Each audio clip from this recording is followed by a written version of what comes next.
Welcome to the Pelham Civic Complex. Jody Chernesky here along with Greg Dreveny for tonight's pregame show. We're about a half hour away from opening faceoff and a deciding Game 3 semifinal match between in-state rivals. Not very friendly, but we'll get along with them for at least a little while. Huntsville Havoc and the Birmingham Bulls.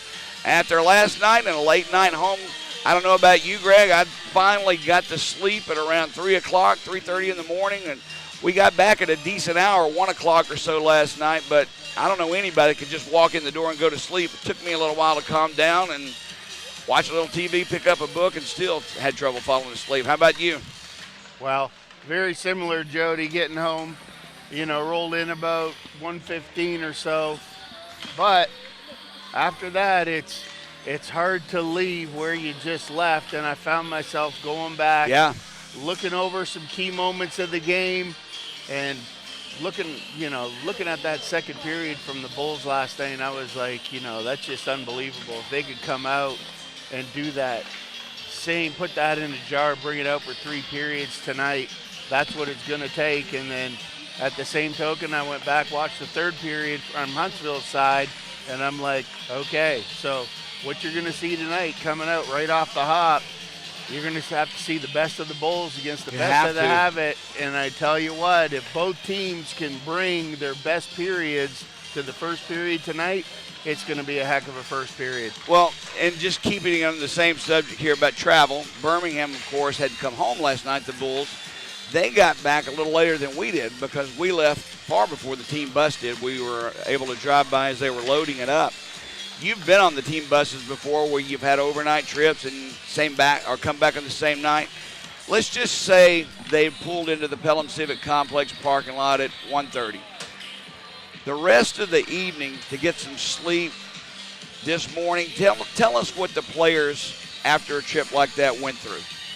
Well, you're going to come in, you're going to get off the bus, you're going to be in and out of the rink in probably 10 minutes flat. You're just going to come in, leave all your stuff. By this time of the season, Pac-Man already knows exactly who needs what's going to be going on. And Pac-Man's the one that probably went to bed about 5 o'clock this morning. But from a player standpoint, you're in and out of the rink. You're at home. You're in your own bed. And the good thing about it is you can get up today and you're back in your pregame routine. And I think that's why it was so important for the Bulls to finish second this year, because this is a critical third game. And in the NHL, it'll be the equivalent of Game 7. Yep.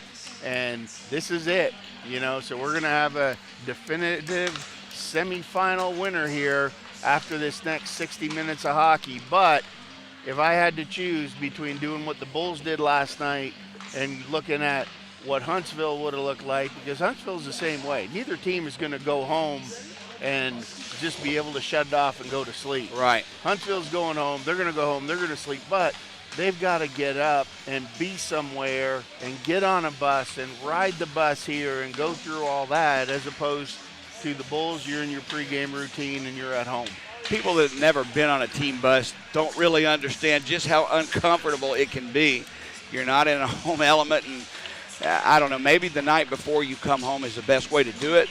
Sleep in your own bed, regardless how late it was. Now, you spoke of Pac-Man. You're speaking, of course, of the equipment manager for the Bulls, long-time standing. Ray Pack is his name for you guys who are wondering. He's absolutely the best in his business. I talked to him before we came in. He wasn't sure about what the players did, but he said, Jody, I finally got to sleep at about 6:30 this morning. There you go. Yep. So long night for him. Still maybe a few hours sleep. I'm not sure about the coaches either, but nonetheless, we're here. Everybody's got to have the same elements. Whether you drove in last night or today, it's Game 3. Game 7 is what I call it, is what it feels like. So we'll see what happens from there. You mentioned about both teams coming in and giving it their A game to start off with. Birmingham, all year long, Greg, as we both know, has just jumped on top of their opponents from the opening face-off to the end of that first 20 minutes, and actually outscored their opponents by almost 40 goals in the first period alone this season. From there, you kind of can just wait on the other team to make a few mistakes, because they've got to press to get back in the game if you're jumped on them that quickly. Birmingham was able to capitalize, score a few goals in the second and third, and ice the victory away. Regular season. This isn't regular season. It's a different brand of hockey. Thus far this season, Birmingham has been only able to score 1 goal in the first period of every game between Fayetteville and Huntsville. Only 1 first-period goal. That's definitely not something they're used to. Absolutely not. And you can even open that concept up about the first period and, to both teams, because Huntsville's been very similar in how they played in the regular season and in playoffs against Knoxville. The first game, to get up by 5 goals, right? First period. Right. I mean, just as a player, there's different things running through your mind when you're up early in the game, and I'm not talking by a goal. I mean, if you're up 3+ goals in the first period, you're going out there and you're just continue to play without thinking about it.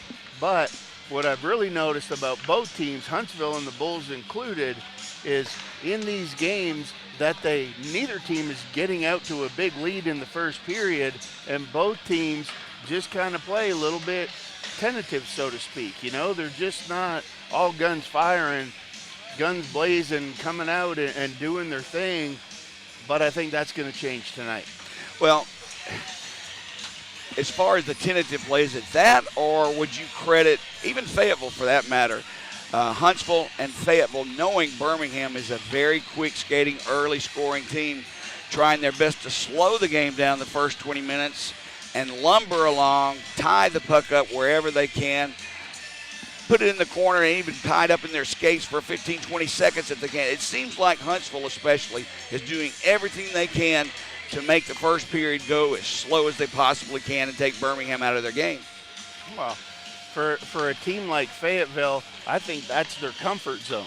You know what I mean? They know how to play that style because it is their style. And for the Bulls, it's not their style. So even when they're up by a goal, you know what I mean? They aren't real sure about what do we do here?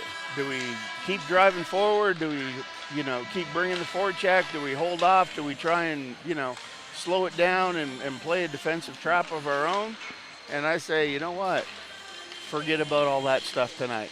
Tonight, we're back on the pond. We're back on the river. Go back to how you felt when you played minor hockey as a kid growing up in the little community rink, and go out there, give it your all, have fun, clear the mechanism, and just go out and play hockey. Well, we both know Birmingham needs a quick start and a fast start and love to get out to a multiple goal lead in the first period. But it's kind of hard to dictate the play when your opponent is intentionally just trying to slow you down as quickly and as thoroughly as they've been able to do. They've been successful. If you're Birmingham, if you're Craig Simchuk, how do you combat that? How do you make these guys come out in the first period flying like their pants are on fire? Well, I think, and that's the thing about it, is everybody's going to be wondering, is Huntsville going to play that style? Because me personally, I think they finally saw last night in the third period when everybody thought they were going to be out of gas and they were going to go back to that defensive thing and try and keep it close and blah, blah, blah. I mean, they threw everything at the Bulls but the kitchen sink, and they were on fire in the third period. So I think that's something that if I'm Huntsville, I'm not playing the slow game tonight because of the success that they had playing the fast game. And I think that's going to play right into making the Bulls play the fast game. And I think this is just going to be wide open, end to end. And I think you're not going to see any of that style of play out of either team tonight. Okay, both these games so far, game one of this series and game two, game one Friday here in Birmingham, game two last night in Huntsville, have both ended the same way, gone the same way, 2-2 at the end of regulation, 3-2 winner in overtime. Birmingham, of course, winning 3-2 here on home ice on Friday night in overtime. Huntsville last night. Before we put game two to bed, tell us a little bit, at least in your opinion, what else you saw last night besides the slow start or the intentional slowing down of the game. What else did you pull out of last night's game from a Birmingham perspective? Well, I think that both teams are learning what they have to do and how they beat the other team. It's easy for us to sit up here and from the bird's nest, so to speak, and be looking down on everything and seeing what works and what doesn't and everything like that. And I think that for today's game, especially when you play 3-3, it's just going to be a knockdown, drag out, brawl. It's not going to be pretty, but it's going to boil down to who wants it more, with the added flavor of now that you've seen them. You've seen both teams at their best. You've seen both teams at their worst. But each team knows exactly what they have to do to come out here and expose the weaknesses of the other team and beat them. The question is, which team is going to do that better? Most of the average fans, though, would look at this, Greg, and they're not able to reason like you have been you've played your whole life in this game at a professional level. it's hard to understand for the regular fan why Birmingham was so successful at early goals, at jumping on your opponent in the first period, being successful at it, sometimes going up 3, 4, 5, nothing. It's hard for the average fan to understand why can't that happen now. It's still the same game, different time of year, but why can't Birmingham repeat what they did in January, February, and March? Well, they can. They just have to, as a team, that has to be their style of play and their game plan.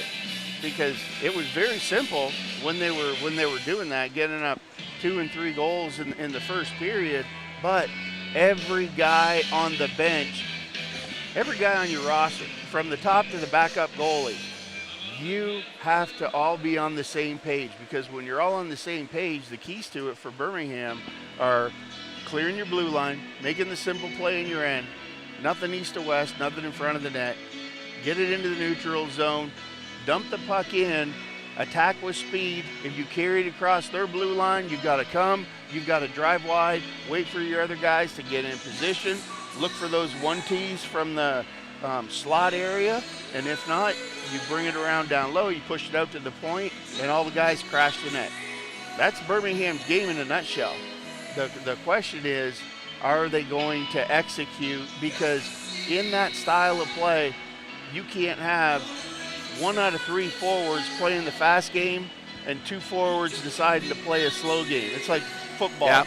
If your quarterback calls a post out bomb and he hikes it, and then your wide receiver goes out, he goes out at 35% speed, the quarterback's going to throw the ball into the end zone, and the wide receiver's going to be at the 20-yard line still.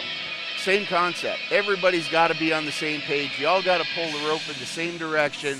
And I think that's the difference of the Bulls in the regular season, because whether it was personnel, whatever the difference is, confidence, coming into the playoffs, they've all got to get on the same page tonight, right from the drop of the first puck.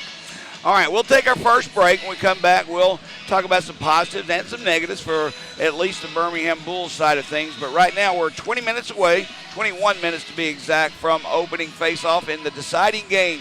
Game 3, Game 7, if you will, for old hockey enthusiasts, between the Huntsville Havoc and the Birmingham Bulls. Stay with us. We'll be right back.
Jody Chernesky along with Greg Dreveny back at the Pelham Civic Complex, getting set for Game 3, the deciding game between Huntsville and Birmingham. Greg, you were mentioning before the break about personnel decisions and who's playing where. When you said that, it brought up a point that you made yesterday. Sometimes when you've got a couple players that are just the fastest skaters on the ice, that third line mate matters a lot. If he can't match their speed, not only does he slow the line down, but he might cause an enticement from a defenseman to join the rush, be out of position and such. How important is it to have the right line combinations? Because we see them scattered and juggled lines throughout the game from both teams. Well, not only is it important to have the right guys on the same line, that all have that chemistry and they're all kind of pulling the rope in the same direction. But you also, as a coach, it's very important to have your right lines against the lines that they're putting on the ice. And that's why when you talk about, what are the keys to getting second place overall and getting home ice advantage in this game? It's not just about the rest and having your home fans and having all that kind of stuff. The other thing that's a really key point is that Craig Simchuk gets last change at every whistle. So anytime that there's a whistle that isn't an icing, obviously, but any whistle, any other place on the ice, Huntsville puts their line out, and then Craig Simchuk can counter with whichever line he wants, and the home team always gets the last change. In the Stanley Cup playoffs, my entire life, I've heard how important that aspect of it really is, having that last ice or that last line change or decision to make the line change. In a game like this, Game 7, are you really going to try and match your line against, let's say, a checking line against their top scoring line, or are you going to try and put your best players on the ice every time you can? Well, I think for the most part, you're going to match your lines as much as you can because, like you said, it's so important because your checking line might be faster than your second line. True. And when we're looking at what Huntsville's trying to do, especially with their transition game and pushing it up, and what we saw last night where they were throwing one of their D into the rush, so that leaves 4 guys in the offensive zone. And for Birmingham, that means they have to have their 2 defensemen. Usually your centerman is the high guy in that, but you've also got to have a winger being aware of that defenseman jumping in, because in the big picture, your wingers are responsible for covering the defense on the back check. I guess the point I'm trying to make is, it is important to be able to put whoever you want to out for a face-off and actually make the decision after the visiting team makes that decision. But let's be honest, in this league, your high-scoring line gets the most ice time by far. The players on that line may be mixed and matched with the second-line unit, but still they're on their ice for the majority of the game. If you try to match lines with their scoring line, trying to make sure your checking line's always out there against them, what you're going to wind up with is your checking line getting the majority of your ice time instead of your high-scoring line. True enough, and I get that point that you're making, but I think the way that you look at that is it's not so much you're not going to match 3 lines for 3 lines. You are going to use your best players and rotate them in and cycle them in, but you may be waiting to play your first line play them against their second line, and then you may try to play your first line against their first line and just see what happens. But at least you are in control of that situation, and you can try different matchups in the game early to see ultimately which lines have the better results against the other team's opposing lines. All right, personnel tonight. We don't know for sure yet about the scratches, the healthy scratches for the Birmingham Bulls, but 2 players are going to need to be scratched. You can only dress and skate 18, including the 2 goaltenders for a game. 20 players on the roster for each team, so 2 players from Birmingham will be scratched. We do not know who it is. That information was not shared with us. We have made an educated guess, a hypothesis, if you will, and we feel pretty certain about one of those changes, but I'm not even going to say anything about that yet until I see who's on the ice. For Huntsville, a surprising decision last night was to scratch Casey Kozicki, the former Bulls. He's kind of like, if you remember the old days, Ken Lensman, somebody that just gets in your skin and crawls and pulls and tears to the point where you actually retaliate and wind up in the penalty box and then on a power play. He's scratched again tonight. Game 1 in this series, he had 3 minor penalties, and that resulted in 6 minutes, 3 power plays. And I'm not sure if that had anything to do with Glenn DiTullio, the head coach of Huntsville's decision to hold him out. But nonetheless, that's exactly what happens. Chris Jones, another player who we haven't even seen this series, is the other scratch for Huntsville as a defenseman. But you know Casey Kozicki, and you know him well. He was here, as I said earlier. What what does that indicate, the type of decision to take one of your really players that you counted on all year long and sit him down for a Game 3, Game 7, whatever you want to call it, of a deciding semifinal series? Well, there's a couple things, because that's Casey Kalzicki's Achilles heel. You know, it's not that the kid doesn't work. It's not that he's not going to go out and do whatever you ask him to do from a team perspective. He's a great team guy. He's going to go out if there's bombs to throw and somebody to stand up for. He'll be right out there doing it and stuff. But the problem with Casey Kalzicki is sometimes he gets a little bit too over-aggressive and he takes a lot of penalties. And in a game like this, when you lose that first game in overtime like that and you're looking back at, okay, what can we change to have a better outcome? And sometimes it boils down to those things like, okay, 6 penalties in a 3 penalties in a 60-minute game, that's 6 minutes, that's 10% of your time that you're playing shorthanded. So that's something you can do with a personnel change, and you swap out your next best guy and you just see how it goes, because it's Game 2. So you've still got Game 3 to worry about. But when you win Game 2, you can't come back and put Casey Kalzicki in, no matter how important you think he is, because your team as a unit has won, and you don't want to change that going into Game 3. Birmingham's lineup has changed as we just received the starting lineup. A player that I've liked all year long, especially after the first 2 weeks of the season, defenseman Chase Carter is into the lineup, and Doug Blaisdell will sit tonight as a healthy scratch. I'm looking down the roster here. I see Michael Gillespie, Birmingham's leading scorer throughout the season, is back in the lineup after missing Game 1 and 2, and trying to determine who the other forward scratch is. The players that I thought would be there, I see on the lineup itself. I can't, as I'm looking here, I can't discern who would be the healthy scratch on the forward line. Have you figured it out yet? No, I have not. No.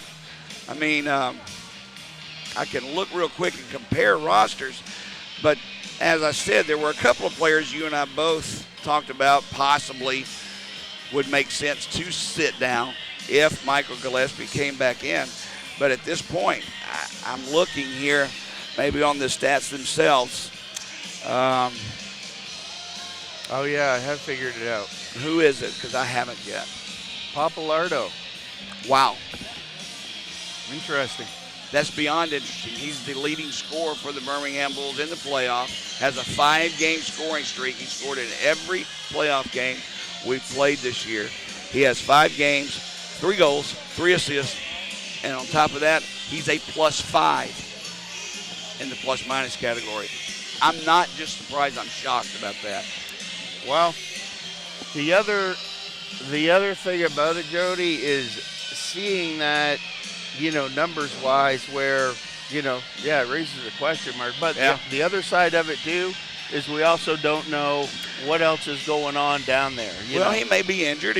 Something else may be going on. You're right, but you might have that bug that's been going around, because, like I said, when you talk about the goaltending situation here for both teams, you're going to see Bilasek back in net for his 3rd in 3 games here for Huntsville.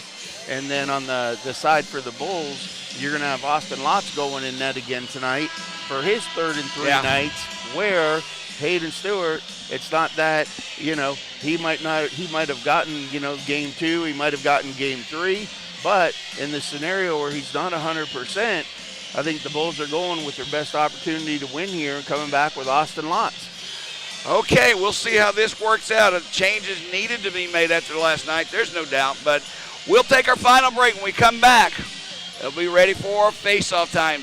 Game 3, deciding match, Huntsville Havoc at the Birmingham Bulls. Jody Chernesky along with Greg Dreveny. Stay with us. Opening face-off coming up.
Jody Chernesky along with Greg Dreveny, and welcome to the Pelham Civic Complex.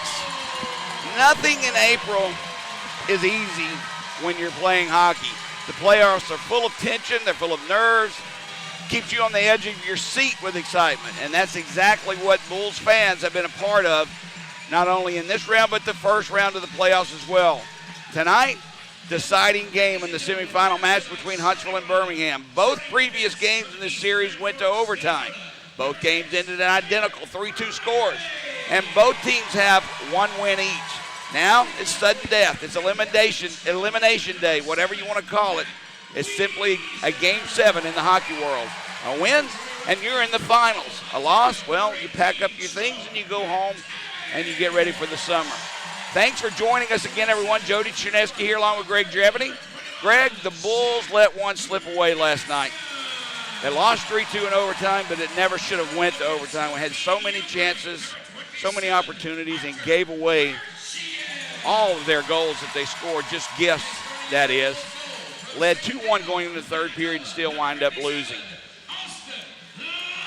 Well, Jody, I think it's one of those things where the Bulls came out, and you mentioned it earlier about how they're used to playing with a comfortable lead, and coming into that third period with a 2-1 lead, it was just a little bit out of sorts for the Bulls. They tried to hold back, change their game just a little bit, and Huntsville changed their game as well. Huntsville brought the game that Birmingham usually plays and ended up working out in their favor.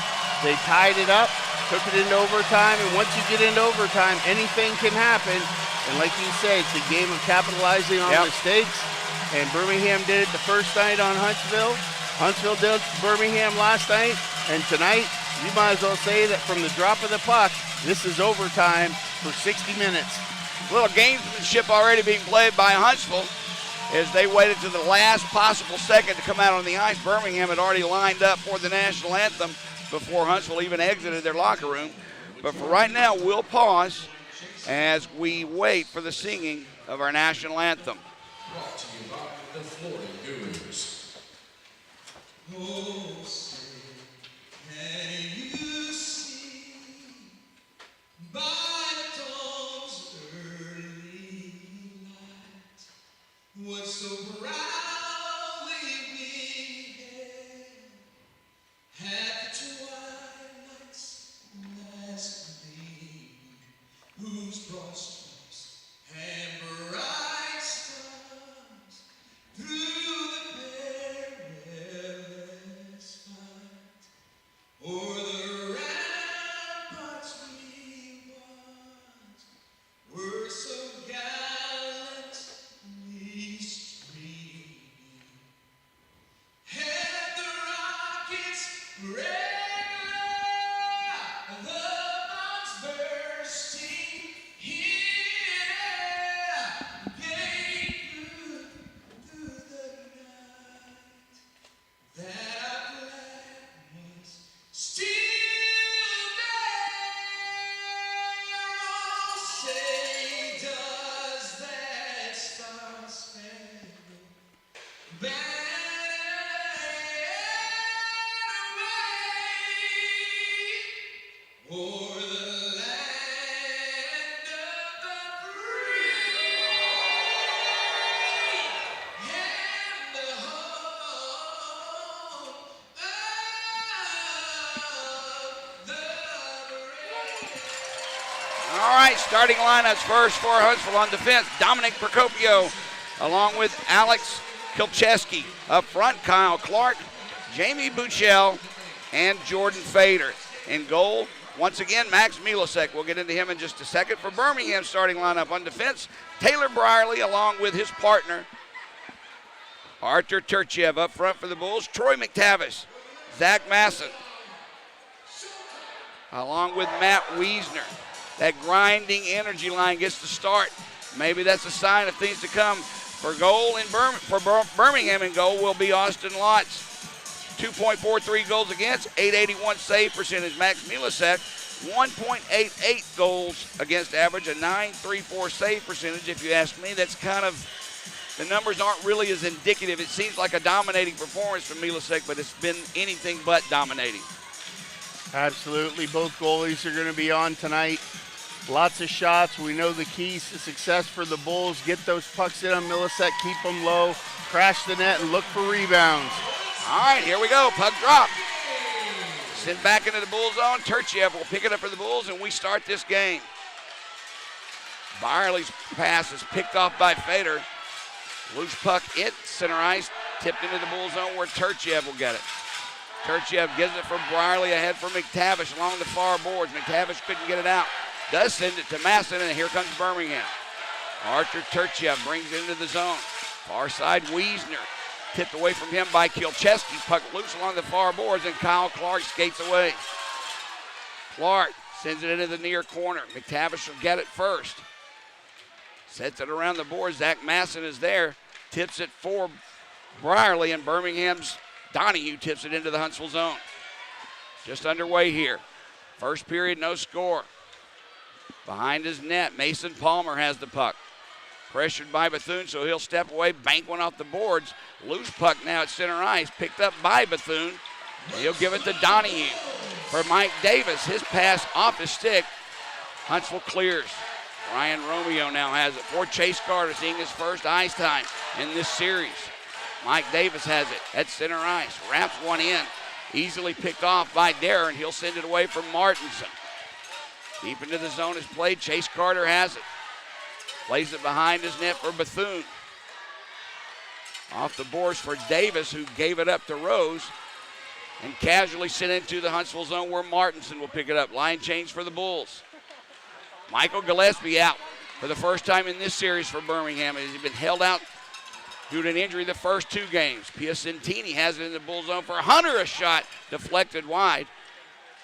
Near corner it's played.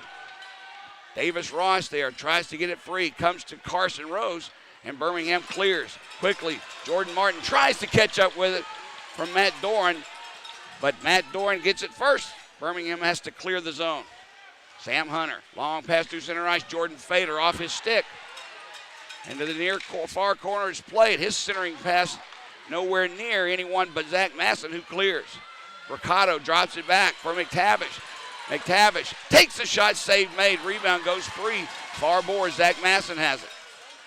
Drops it back on the point for Turchiev. Return to Ricardo. Now Byerly bounces one off the boards behind the net. Picked up by McTavish. He's hit by Kielcheski, drops it for Bracado, sends it back to McTavish. There's Masson, fanned on the shot right in the slot. Still loose, picked up by Huntsville, but they can't clear immediately. Comes free to Kyle Clark, who does. Sends one right in on Austin Lott, steers it aside for Turchiev. And he'll play it for Byerly. 17 minutes to go. First period, no score. Byerly's pass tipped by Fisher. Huntsville takes it. Lotz deflects that centering pass away, and here comes Mike Davis into the Huntsville zone. Davis nowhere to shoot it. Gives it up for Donahue. Donahue's check, puck taken away, and Huntsville clears.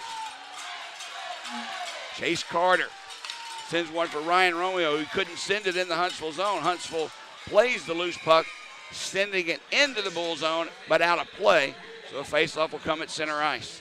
And you can see, Jody, even on this first 3 minutes and change here for the Bulls, when they have success, they get that puck deep into Huntsville's zone, and they use that speed and that pressure.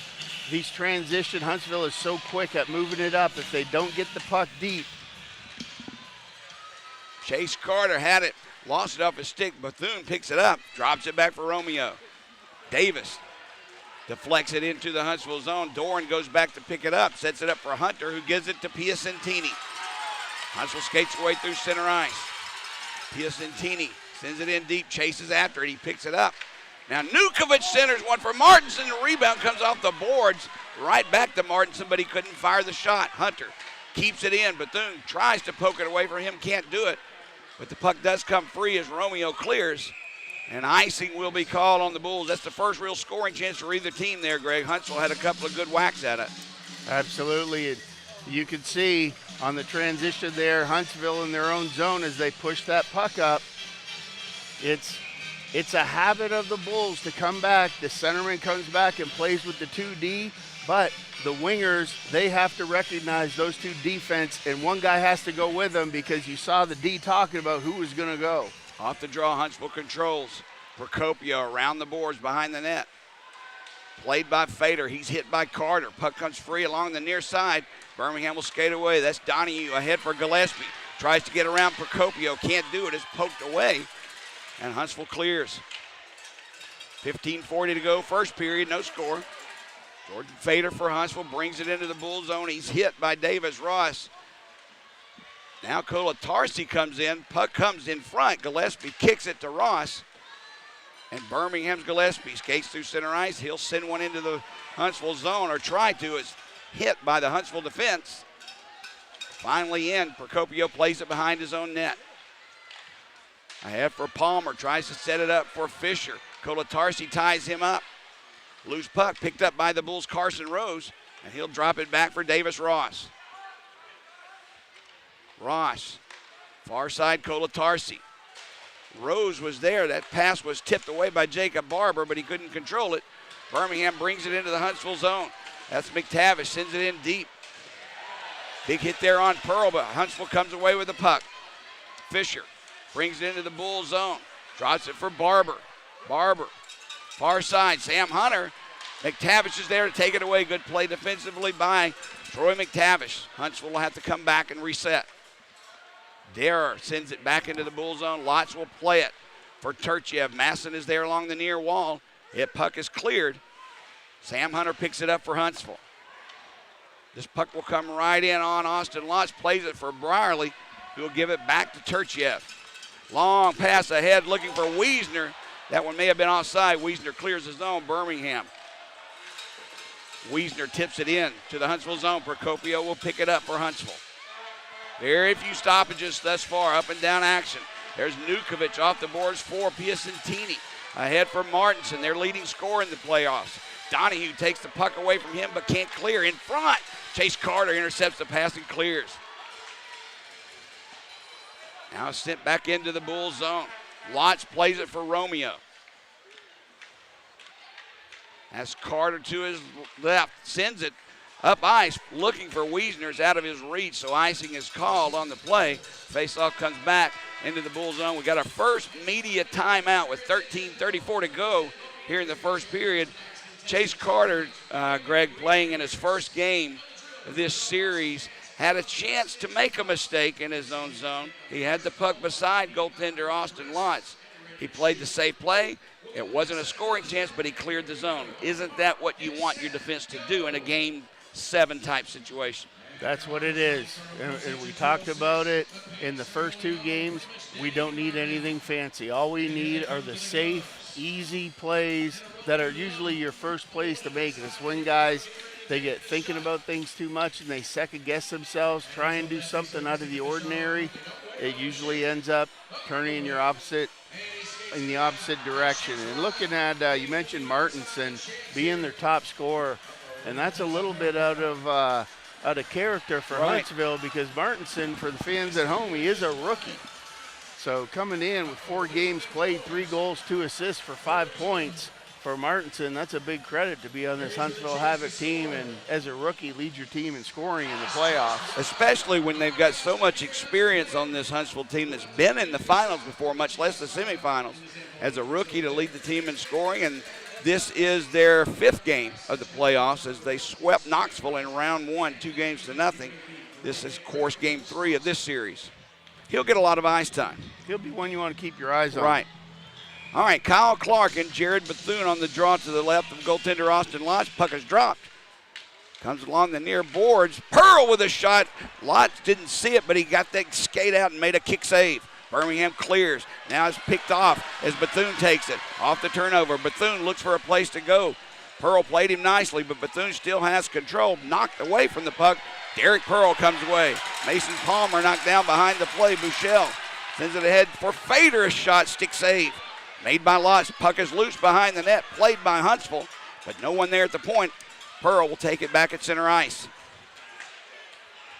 Jordan Martin pressures Sam Hunter. Puck now loose at center ice, picked up by Carson Rose. His pass picked away by Jacob Barber. Gets around Kolatarsi behind the net. Poked away from him by Barber, but not out. Doran will keep it in. He sends one off the near boards.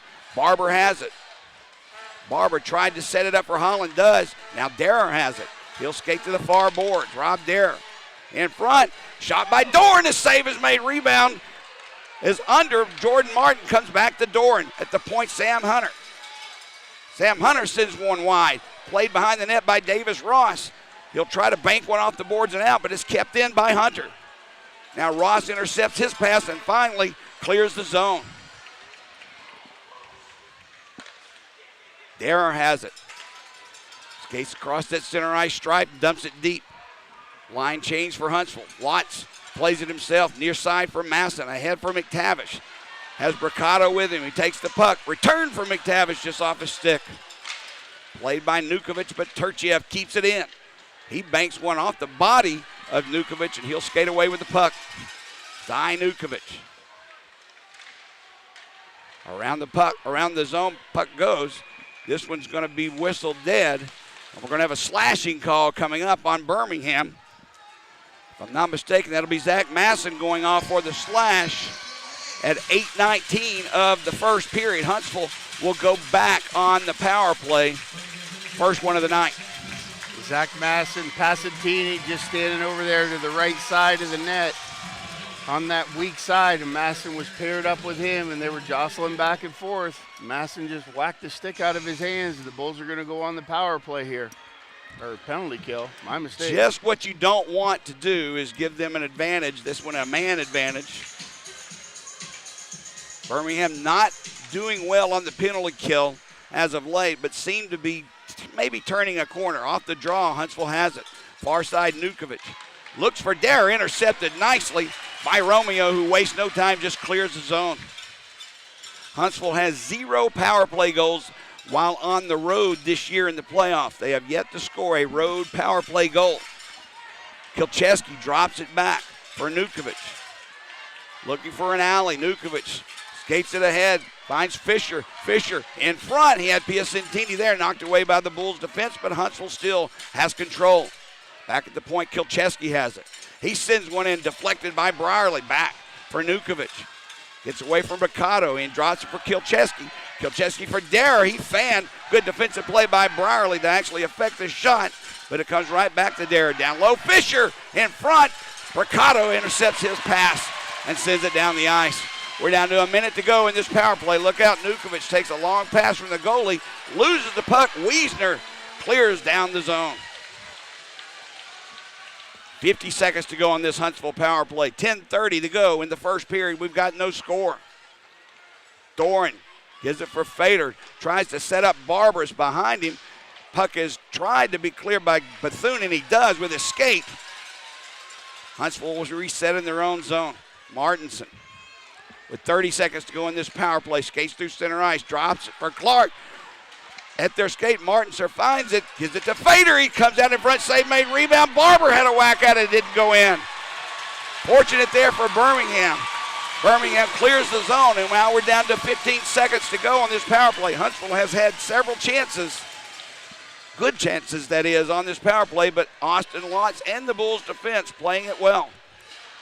Matt Doran drops it back for Darrer. Bulls kill the penalty. We're back at full strength. Masson back on the ice. Darrer and Chase Carter pushing and shoving. Causes the turnover, and back comes Carson Rose. Has Masson with him. Rose takes a shot. Save made. Rebound goes far boards. Now they'll rule this one dead.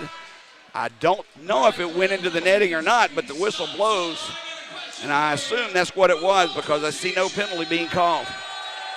And you talk about some huge efforts there on the part of the Birmingham Bulls, and it all started off with Brierly getting in multiple shooting lanes on that penalty kill and not just blocking one shot, but 2 shots in succession. We talk about how important that is in the playoffs, and when you look back at Fayetteville, how many block shots they had throughout the course of the Definitely. season. 42 compared to Birmingham's 4. Learning from that, the Bulls are doing an excellent job on that penalty kill, getting bodies in that shooting lane. You got Bethune at the blue line, making that extra effort, tied up, puck in his feet, and kicks it like a soccer kick to clear the zone on the blue line. Effort is what that is. Effort. Wiesner using his feet, making smart plays, ripping the puck hard. And Austin Lotz holding down the fort back there with acrobatic saves on that penalty kill. Everybody on the Bulls team needs to follow suit here. All right, face-off in the Huntsville zone. Loose along the near boards. Rose sends a bad angle shot. Milasek makes the save. He had to be sharp on it to do. Now Brierly in his own zone tries to get away from Piacentini. He takes it away in front for Nukovic. Nukovic has to skate far boards. Piacentini, Martinson, and Nukovic really buzzing out there. Birmingham's Jordan Martin takes it, though, gives it away to Brierly. Brierly ahead for Gillespie. Off the boards taken. Intercepted pass. Hunter brings it right back into the Bull zone where Brierly will pick it up. Ahead for Carson Rose. Rose still with the puck. Moves around Sam Hunter. Brings it in. Gets around Martinson. Loses, though, as it poked away from him. Now loose puck picked up. Shot goes wide. Gillespie has it near face-off circle. Far side, a shot. Save made off the stick of Bethune. Now back at the point. Birmingham's Ryan Romeo. Plays it off the boards looking for Gillespie. Michael Gillespie turns, fires, and Milasek will hold it as the pressure was beginning to get to him. Birmingham finally with some added time pressure in the Huntsville zone. Better effort out of that top line. I noticed a little bit of a change up there going with Rose, Gillespie, and Bethune bringing a little bit of life to that line, because Carson Rose and Gillespie on their first couple shifts of the game, I was questioning, all right, boys, let's go. Let's get this going. This is not a time to be thinking about where you're at, what's going on. Get out there and play hockey. Off the draw, Bethune tries to take it. It's loose. Picked up by Procopio, who clears. It gets to Colatarchi. Luckily, he grabbed it or Barber was gone. Now it's played into the Huntsville zone. Kilcheski has it. Donahue takes it away. Far side, Davis takes a shot. Goes wide. Rebound picked up by Barber, who will curl back and skate away through center ice. Barber. Dump it in. Played around behind the net. Lott stops it. He'll play it up the boards. Bethune almost lost it, but he does clear. Huntsville sends it right back in, and they'll change lines as they do. 7:45 to go, first period, no score. Look out. Behind the net, puck taken away from Davis by Clark. Now Ross comes in into the corner. Tries to poke it free. In front is played. Bouchel with a shot, save made. This all started with a giveaway right behind the net for Birmingham. Now Fader has it. He tries to get it in deep. McTavish gets in the way of that attempt and finally clears. Brought back in. They're calling it no offside. That was clear to me, but nonetheless, Birmingham clears. That was a really dangerous play. Davis lost it right beside goaltender Austin Lotz. It resulted in two good scoring chances. Nukovic tries to set it to Bouchel. McTavish could play to poke it free. Now it's picked up by Nukovic. Ahead for Doran. Doran has Davis Ross in front of him. Tries to skate around. Sends one in front. Ross deflects it. Puck loose now through the slot. Picked up by Hunter. A shot deflected high and wide. That was close. Into the near corners played. Nukovic picks it up. Nukovic lost it off his stick. The puck bound right into the side of the goal, and Austin Lotz covers it. Great save by Austin Lotz there. Smart play to just pull it in and slow this down. Puck at the side of his net. And I tell you what, Jody, I cannot stand when defense make a 2-foot pass in the zone behind the goal line to a Davis is a winger. No business making that pass. Davis Ross, when he gets that puck behind the net, skate it up one side or the other. The right side is wide open. Get up there, move your feet, and get the play going. Off the draw, puck is loose into the corner, near side. Turchiev and Martin fighting for it for Birmingham. Martinson back out on the ice for Huntsville. Comes free for Nukovic. This line of Nukovic, Piacentini, and Martinson. A lot of ice time. Martinson in front. Piacentini, save made by Lodge. He robbed Tyler Piacentini. Behind the net, Piacentini grabbed by Turchiev. Now he'll hammer him into the boards. Puck is loose. Birmingham can't clear. Piacentini has it. Jordan Martin on him, tries to get it away. Pokes it free. Gillespie will have it and smartly just gets it out of the zone. Chasing after it, Carson Rose, so Milasek has to play it ahead.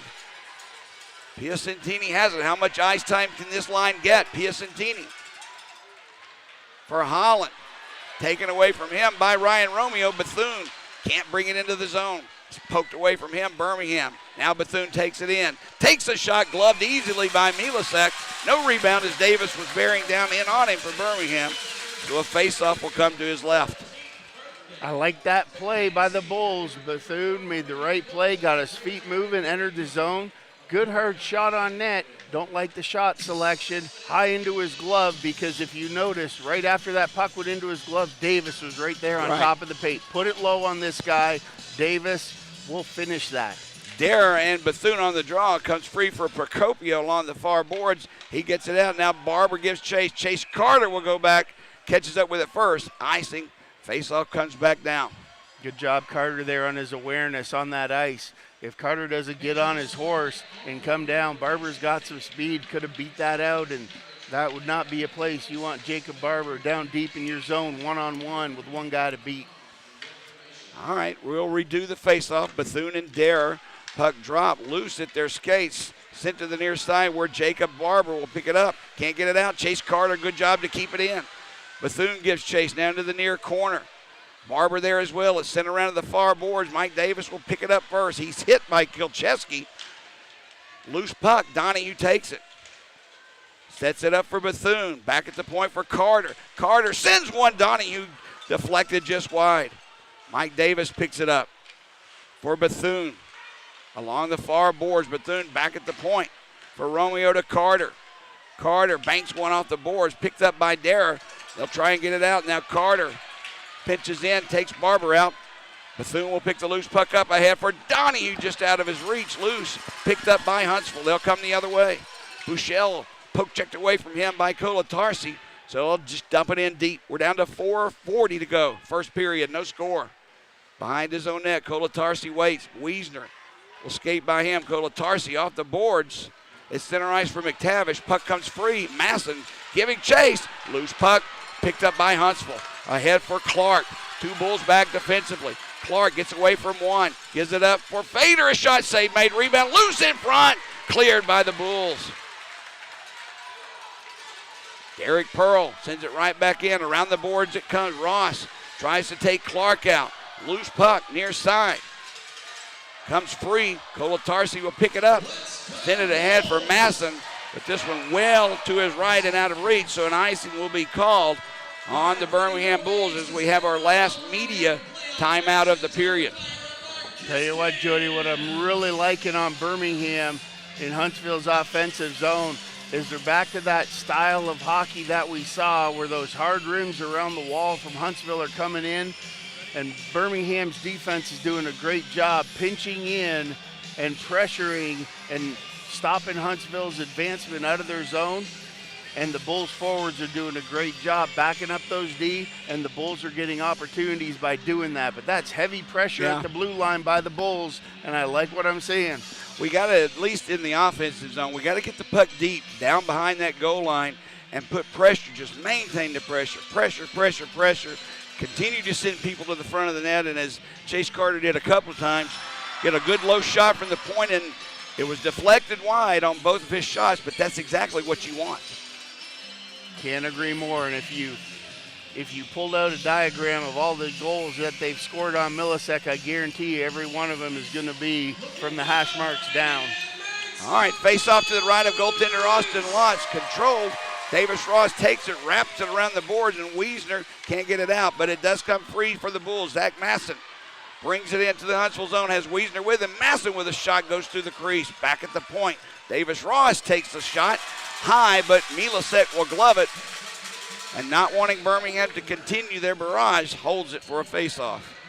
And I'll take that play for the defense when you're that far outside on the back wall. Throwing it up high on Milasek and forcing that face-off in the offensive zone is not a bad play.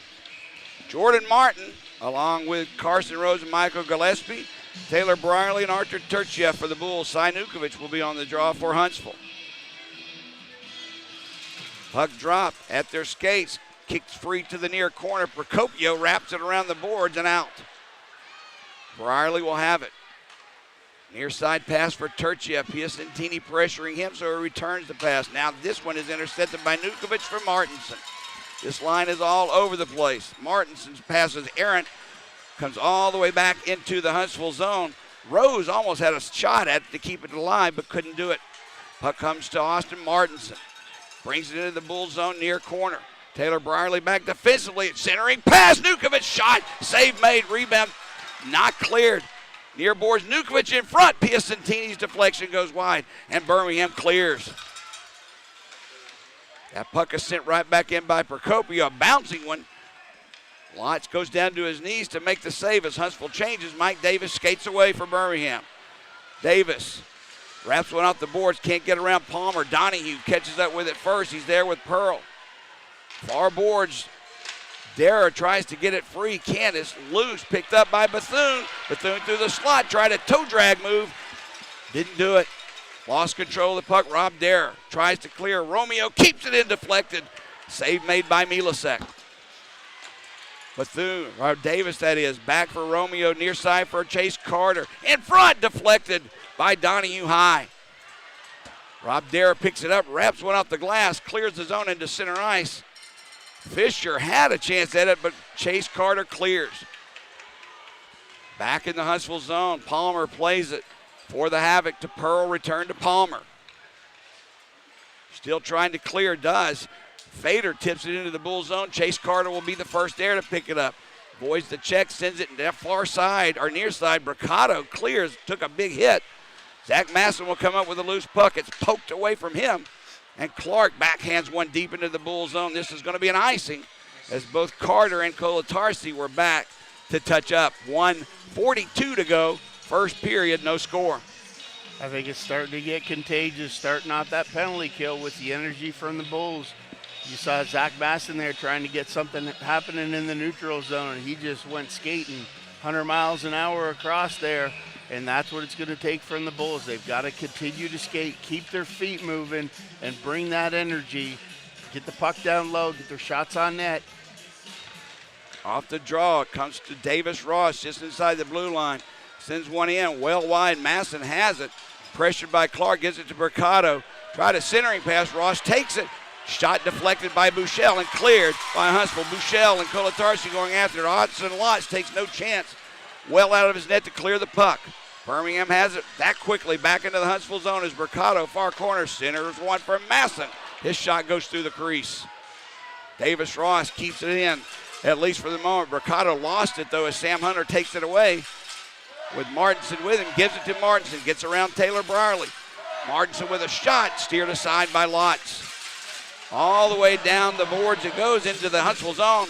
Procopio touches up, no icing, as they'll rule Huntsville actually touched the puck. We're down to 50 seconds remaining. First period, no score. Martinson deflects one into the Bull zone. This was going to be an icing as Turchia touch it up. Martinson didn't reach that center ice stripe, so an icing will come back down. A late period face-off in the offensive zone for Birmingham. It'd be nice to see one just rip one right off the draw, slap shot in. They'll see those very much anymore. Well, Huntsville had a period of about 3 or 4 minutes there in that first period, about midway through, where it seemed like they were just bringing everything in the offensive zone, and the Bulls, as of late, have now been having their way in Huntsville's zone. Off the draw, Martin kicks it to himself. Now he's taking it away from there. Nukovic pokes it free. It'll come from Piacentini along the near side. Carson Rose keeps it in. Procopio takes it away and gives it to Kopcheski. Off the boards, Brierly keeps it away from Martinson. Loose puck picked up by the Bulls. Turchiev tries to get around Piacentini. Can't do it. Rose keeps it in just barely. Uh-oh, here we go. Nukovic takes it away. Gillespie better get back. Nukovic shot, key, kick save there by Lotz. There's another shot save. Rebound in front. Nukovic has it. Now, Piacentini did, but his shot never got through. Birmingham needs to clear this puck. I don't care if it's icing or what. Loose puck now picked up by Gillespie. And Birmingham dodges a late bullet there as that shot, that line of Piacentini, Nukovic, and Martinson was all over Birmingham in that first period. Austin Lotz answers. Finally, Birmingham got control and cleared the puck, But at the end of one period of play, we'll start the same way we start, or we'll end the same way we started the first period, no score. And that's it. That's a key. You talked about the importance of personnel and getting the right guys together, Jody. But that injection of Martinson for Barber for Huntsville has really brought a lot of life to that first line. And, you know, you talk about age versus youth, and Martinson, he's just got another gear that Barber just doesn't have anymore. That line right there was the most noticeable line, the most noticeable players on the ice. Birmingham fortunate to get out of that period without giving up a goal to that line. I tell you, Martinson, there's a reason he's their leading scorer in the playoffs. He's very talented. What do you do if you're Craig Simchuk to try and stifle that line a little bit? I mean, do you try and match up, put your best forecheckers, back checkers? What do you do to try to slow that line down? Well, I think in that situation where the weakness is on that line, they go so offensive and they put all their guys down so deep. That's the line you want to turn the transition play on and send your guys, break them up at the blue line, try not to let them get down below you, get it set up, transition it out quick, and then go the other way with numbers. Taking a really big chance there when you try and do that. It just takes one small mistake in the neutral zone, a neutral zone turnover, and that line is so quick and so good, it'll be 3-on-2, 2-on-1 break before you know it. Well, playoff hockey, it's going to be end-to-end action, and it's just a matter of who's going to convert first. All right, we had a kind of a personnel change for Birmingham before we take this break. I want your thoughts on it now before we go into our break, because I want to know your raw feelings. Chase Carter into the lineup for Doug Blaisdell. What's your thoughts so far on Chase Carter's first period? I mean, I like Chase Carter. I liked him all year. I think he's not flashy. He's not going to get offense for you, but from a Birmingham standpoint, that's not what we want. We want just a solid stay-at-home D-man that's going to be physical, make smart plays, and keep the game simple. We haven't had that for the first two games of this. As a matter of fact, we've made notes, we've made points to make about how generous the Bulls' defense has been towards Huntsville in their own zone. So I don't mind no production point-wise from the defenseman. It's nice to see somebody be able to clear the zone and not have to take that extra chance of giving the puck away. That said, Jake Papalardo, Birmingham's leading scorer in the playoffs. He actually led the SPHL in game-winning goals this year with 8. He's benched. And in favor, Michael Gillespie comes back into the lineup. One-on-one, Gillespie's a better player than Jake Papalardo. They're different, but Gillespie's going to give you a little bit more production, I believe, from Papalardo. But you still got to play 200-foot back and forth. What's your thoughts so far on that? How does Michael Gillespie look to you so far? So far, Gillespie, he came out, he hasn't played in a few days. He came out a little bit cautious, I guess, is the best way to put it. But I think as the flow of the game goes on here, and definitely at the end of the first period, I noticed him and Rose and Bethune, they had a huge shift together, and they got a lot of good scoring chances. So, the case will remain to be seen. But so far, I don't mind the lineup that we have. What I want to see is consistent effort from top to bottom, because I think right now, you can have the most skill in the world, but if you're out there, and my point being, you have to be intentional, especially in the neutral zone and the defensive zone. You have to move the puck hard so that if it does go errant or hits a skate or hits a rut in the ice or whatever, it's got enough power and speed to get somewhere else out of the danger zone. My favorite hockey coach of all time, maybe between Pat Burns and John Brophy. Pat Burns said one time about the penalty kill, something you just said. Penalty kill, according to him, was about effort. And that night he said that. He said actually after that, we had no effort tonight. That was a night where the Leafs gave up about 4 power play goals. Power play or penalty kill is about effort. You nailed it properly. All right. At the end of one period of play, Birmingham and Huntsville, no score. Huntsville out shooting Birmingham 11-8. In that first period. So we'll be back in just a few minutes. Jody Chernesky here along with Greg Dreveny. You're listening to Birmingham Bulls Hockey.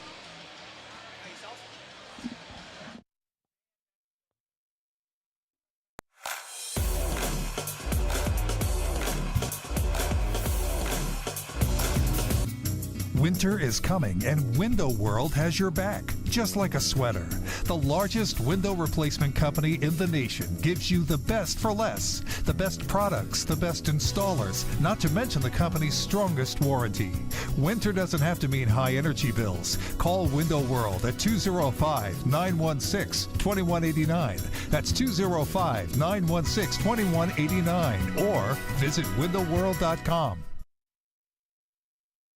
This is a shout out to the professional tailgaters, game day grillers, and potluck pros. Whether you bake it, smoke it, stack it, or melt it, there's nothing more important than how you cook up your team spirit while serving it with an ice-cold Coca-Cola, Coke Zero Sugar, or Coke Life. We may not all agree on the best game day food, but when you serve your meals with a Coke, you know you've got yourself a winner. Enjoy an ice-cold Coca-Cola at the Birmingham Bulls game. Coca-Cola, taste the feeling. You are the barbecue boss, the sultan of spatula. And upon the first bite of Whataburger's barbecue bacon burger, you think, hey, I can make this. Your barbecue sauce might not be as smoky, and you probably wouldn't put both smoked cheddar and Monterey Jack on it. And you... Wait, is that bacon? Good thing there's room for more than one poobah of the pit. Good thing there's the limited-time barbecue bacon burger at Whataburger. This presentation of Birmingham Bulls hockey can also be heard while you're on the go via the Field Pass Hockey app. Read articles on your favorite team, view photo galleries, listen to live games and podcasts from across the AHL, ECHL, and SPHL by downloading the app, now available in the Google Play and Apple App Stores.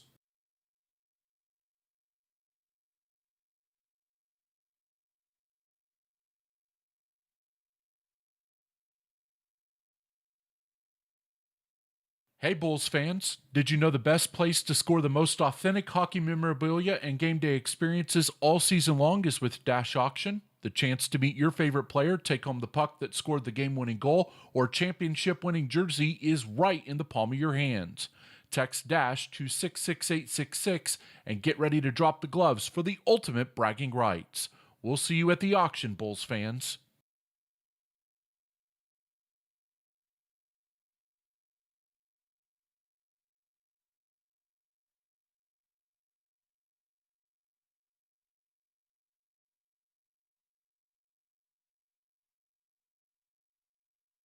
It's the classic dilemma at Whataburger. You pick up your patty melt with 2 fresh all-beef patties, melted Monterey Jack cheese, grilled onions, and creamy pepper sauce, and just when you're about to dig into Whataburger's take on this all-time classic, someone utters the dreaded words. Can I have a bite? Should you? Shouldn't you? Maybe you just take a big bite so you don't have to answer. Good thing that dilemma's over. Good thing there's the patty melt at Whataburger.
Jody Chernesky along with Greg Dreveny back at the Pelham Civic Complex. We're at the end of one period of play.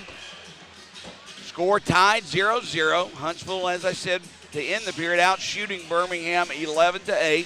Several good scoring chances for Huntsville, I would say more than Birmingham had. Austin Lotz answered the call, and something I've seen a little different tonight than I've seen in the first two games, Greg. Even though Huntsville's out shooting us, I see much better, safer play from the Birmingham defense.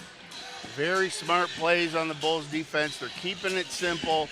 They're clearing the zone, aside from that one little hiccup behind the net, but we talked about those 3-foot passes. But that wasn't even from a defenseman. That was from Mike Davis, right?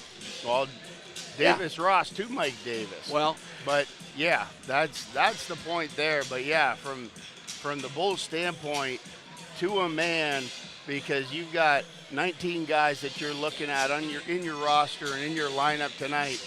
And I'll tell you right now, I'm very, very pleased with 15 of the Bulls. There's 4 Bulls that I'm really not happy with right now. Tell me about it. Well, I tell you what, Jody, we're going to see how this second period transitions out. And you can't win a playoff game. You can't go to the finals. You can't even win a regular season game if you have 4 guys in your lineup that have another gear and they're not getting there. For whatever reason, I don't know what it is, but you know what? It's the third game in 3 nights. Everybody's tired, and this game is going to boil down to who wants it more. And of those 19 guys on each team, who has more guys that are going to go out there and give 100%? You've got guys right now for the Bulls that are giving everything they got. We named some of them earlier. Right. But Austin Lotz is one of those guys. He's down there. He's playing for everything, and that's what the Bulls family, you talk about our history and what we're all about. It's about coming out every shift, every period, and giving 100%. And some guys, I'm not there with. Well, I talked about this during the Fayetteville series, and it still applies today. It's one shift, one period, one game at a time. And if you play one shift thinking, well, I'll do something differently next shift, you're going to get burned. You're going to get burned, and it's going to be bad. But I will say this, for every one of the Bulls in the lineup tonight, and those sitting in the stands as well, this is a pressure-packed situation. It's an elimination game. It's win or go home. But in this case, Greg, pressure is a privilege. You're here because you earned your right to be here. You're also here because you want to go to the next round. You want to be in the finals. Not every hockey player in the Southern Professional Hockey League can say that they have a chance to go to the finals. Most of them, in fact, are gone. That's why I say pressure is a privilege. And I can't agree with you more, Jody. You had a key point there about taking the shift off and waiting for your next shift. That doesn't happen in playoff hockey. No. You've got to go out there and you've got to give everything you've got. You cannot stand around in the offensive zone and watch a loose puck. It's just got to be automatic. You have to play instinctive hockey in the playoffs. That's where you pick up a loose puck, you make a move, next thing you know, you're in all alone on the net, versus standing there and watching Huntsville pick up a loose puck after your line mate just battled, gave his 100%, freed up, made a play for you, and you were just caught off guard. We can't have that tonight. Well, in the other semifinal matchup, theirs was a deciding game today as well. Roanoke defeated top seed, regular season champ Peoria by a score of 5-3. So the winner of this game will get Roanoke, the Rail Yard Dogs, in the finals of the SPHL playoffs. Right now, I'm just concerned about this shift coming up as we start the second period. Dak Masson, Troy McTavish, Stephen Bricado out up front, Taylor Brierly, Archer Turchev on defense. For Huntsville, Fader, Clark, Bouchel, Procopio, and Kilcheski. Birmingham sends the puck into the Huntsville zone. This one whistled away from icing, picked up by Bricado. He tries to set it up for Masson, couldn't do it. Procopio takes it away from him. Now loose puck, sent in front. Bricado, a shot backhander right into the midsection, right into the logo of Max Milasek, and he holds it. Good job. And you see how the Bulls were rewarded there from that individual effort from Zach Masson behind the net. Saw that loose puck, and he was after it. That's what it takes. Brierly pinching down, takes it, gets it over to Mercado, makes a nice play, gets a good scoring opportunity. Every shift, the Bulls have got to bring this for the next 2 periods. Off the draw in the Huntsville zone, still loose. Masson and Kilcheski fighting for it. Puck comes free for Mercado, tries to get around Procopio. He backhands one off the boards for Turchiev, near side, Brierly. Rips one around the board, a loose glove back there, knocked it away. Kilcheski takes it, and Huntsville will clear. Derrer takes a big hit there by Masson, but sends it deep into the Bulls zone. No icing. As Barber catches up with it first, Birmingham tries to clear. Rob Derrer sends it back for Jordan Palmer in front. That one deflected by the Bulls defense, and Birmingham clears ahead. Mike Davis has it. Pearl back, Davis splits the defense. Davis, a shot, save made, penalty coming up. Rebound, covered up by Milasek. Birmingham, a huge scoring chance there. Mike Davis, beautiful job splitting the defense. Made the save, the rebound came out in front. No goal, Birmingham will go on the power play though, as Derek Pearl's gonna go off the ice, giving the Bulls first power play of the game. But that's what I've been talking about for the entire first period, sitting up here just fuming. Take me back 30 years and put me back in a Bulls jersey and see what effort I give you out there. But what Mike Davis just did, that's what has to happen. You have to give everything that you got on that play to make them haul you down. Great first job. Power play of the night for Birmingham. 102 hooking on Derek Pearl. Off the draw, puck comes right out in front. Another penalty coming up. I believe this one's going to be on the Bulls. As they touch up a short-lived power play of only 9 seconds. It's going to be a high stick, I believe, on Jordan Martin. So just that quickly, not only the power play, but the momentum is gone. We'll play 4-on-4 hockey. That's not what you want, Greg. Tough call there by Martin. Working hard, tried to get something done. There was stick work on both sides. It is what it is.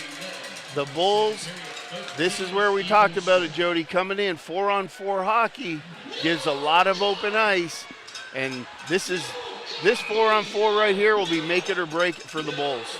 Turchiev, Brierly, Gillespie, Rose out for Birmingham. Piacentini, of course, Nukovic as well, Kilcheski, and Procopio for Huntsville.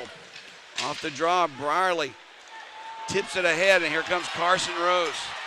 Rose, 2 defensemen back, gets around Procopio in the near corner. Rose centers one in front. Gillespie couldn't get off. Rose takes the shot as that puck bounced off of Milasek. Goes out of play. Quick pass there and shot. But a good scoring chance nonetheless for the Bulls. And you can see when Rose and Gillespie are going and they get that next gear, how dangerous they can be. Carson Rose beat it out, got down there in the corner, made the play, got it out to Gillespie. He had a scoring chance. Rose got it back, and he had a chance right off Milasek's shoulder into the net. Procopio off the draw, tips it ahead for Barber. Donahue, a good play, takes it away. Bethune tried to get it deep, but puck comes to Procopio in the far corner. He'll set it up for Kilcheski. 18-19 to go, second period, no score, Huntsville. Clears the zone as Barber sends it out for Derrer. Turchiev back. Derrer puts the brakes on and backhands one deep. Taylor Brierly picks it up for Birmingham. He'll skate ahead to his own zone. Stops.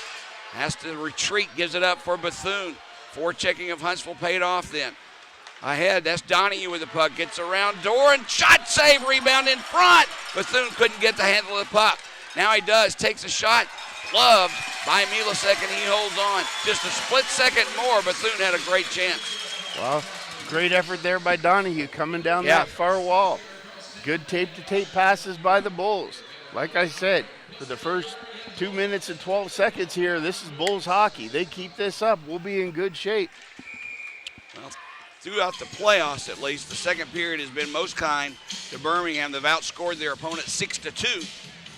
And outshot them as well, so we'll see what happens here. 4-on-4 hockey, a lot of open ice out there for the quick skating Bulls. Procopio in the near corner. Couldn't get away from Masson, so he'll send it far side. Sam Hunter. You could see the difference in speed there, not quick enough to get away from McTavish. They'll have to retreat into their own zone. That's Procopio. Gives it up for Kyle Clark. Buchel up front with him. Clark brings it in, knocked away from him. Look out, here comes McTavish. Procopio back defensively. McTavish gives it up for Chase Carter. Carter takes the shot. Actually got a good move on Buchel.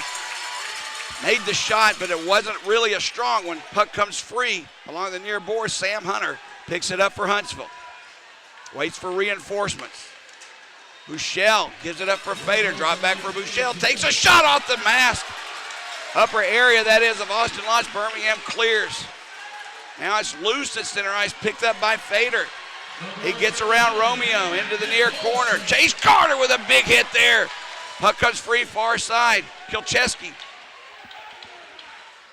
leaves it for Dara. Chase Carter out in front. Now it comes free. Martinson had a centering pass. It bounced off his stick. Wiesner picks the loose puck up, gives it up for Bricado. Bricado gets around Doran. Or that's Palmer at least, takes it away from Bricado, who had a good chance. Dara at center ice, tips it to Martinson, and it's into the Bull zone. Ross has it. Ahead for Gillespie. Backhands one to Bethune off his stick.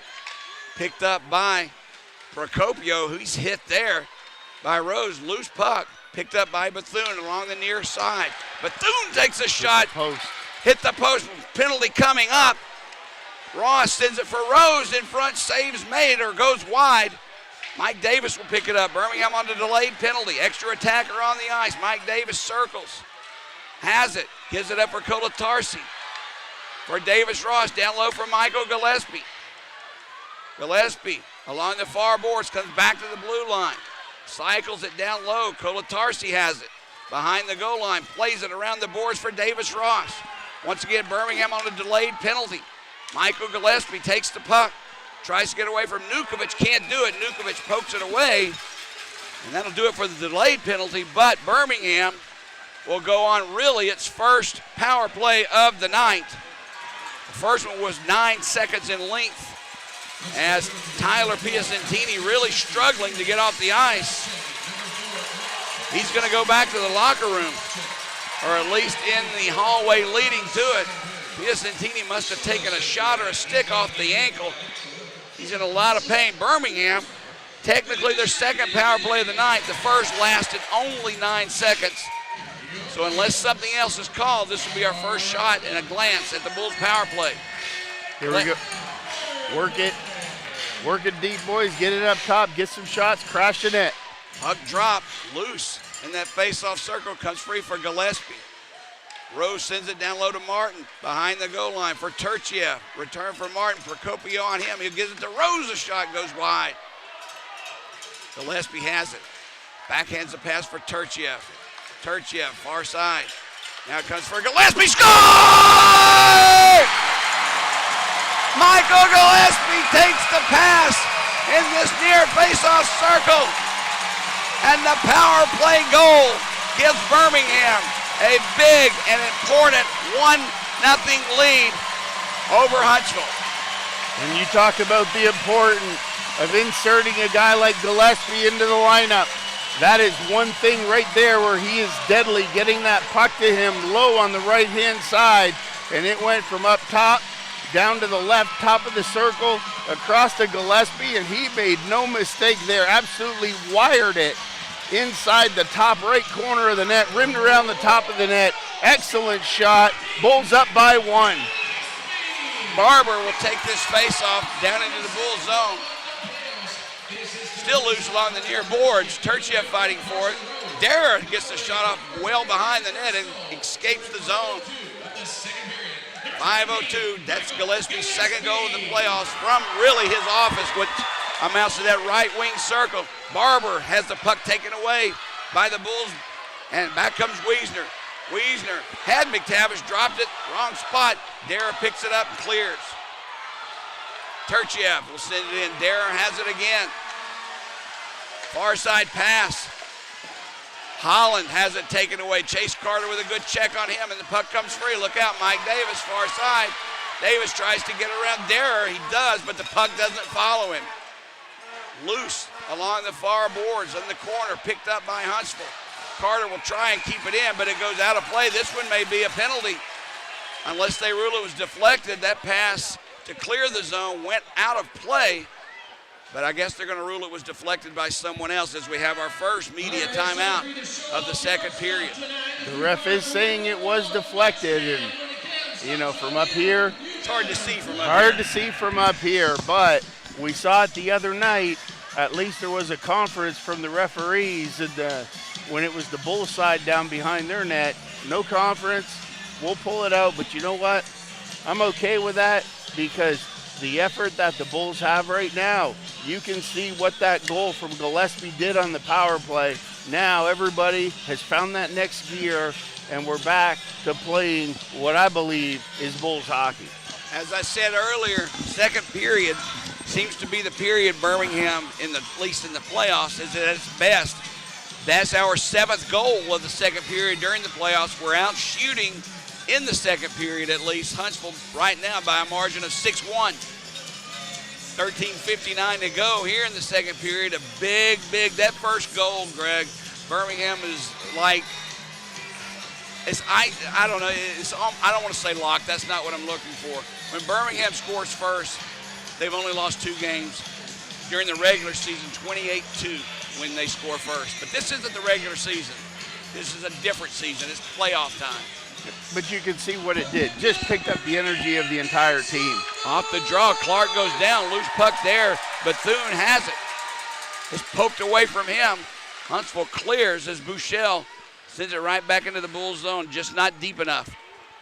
Now Davis gets one past Palmer.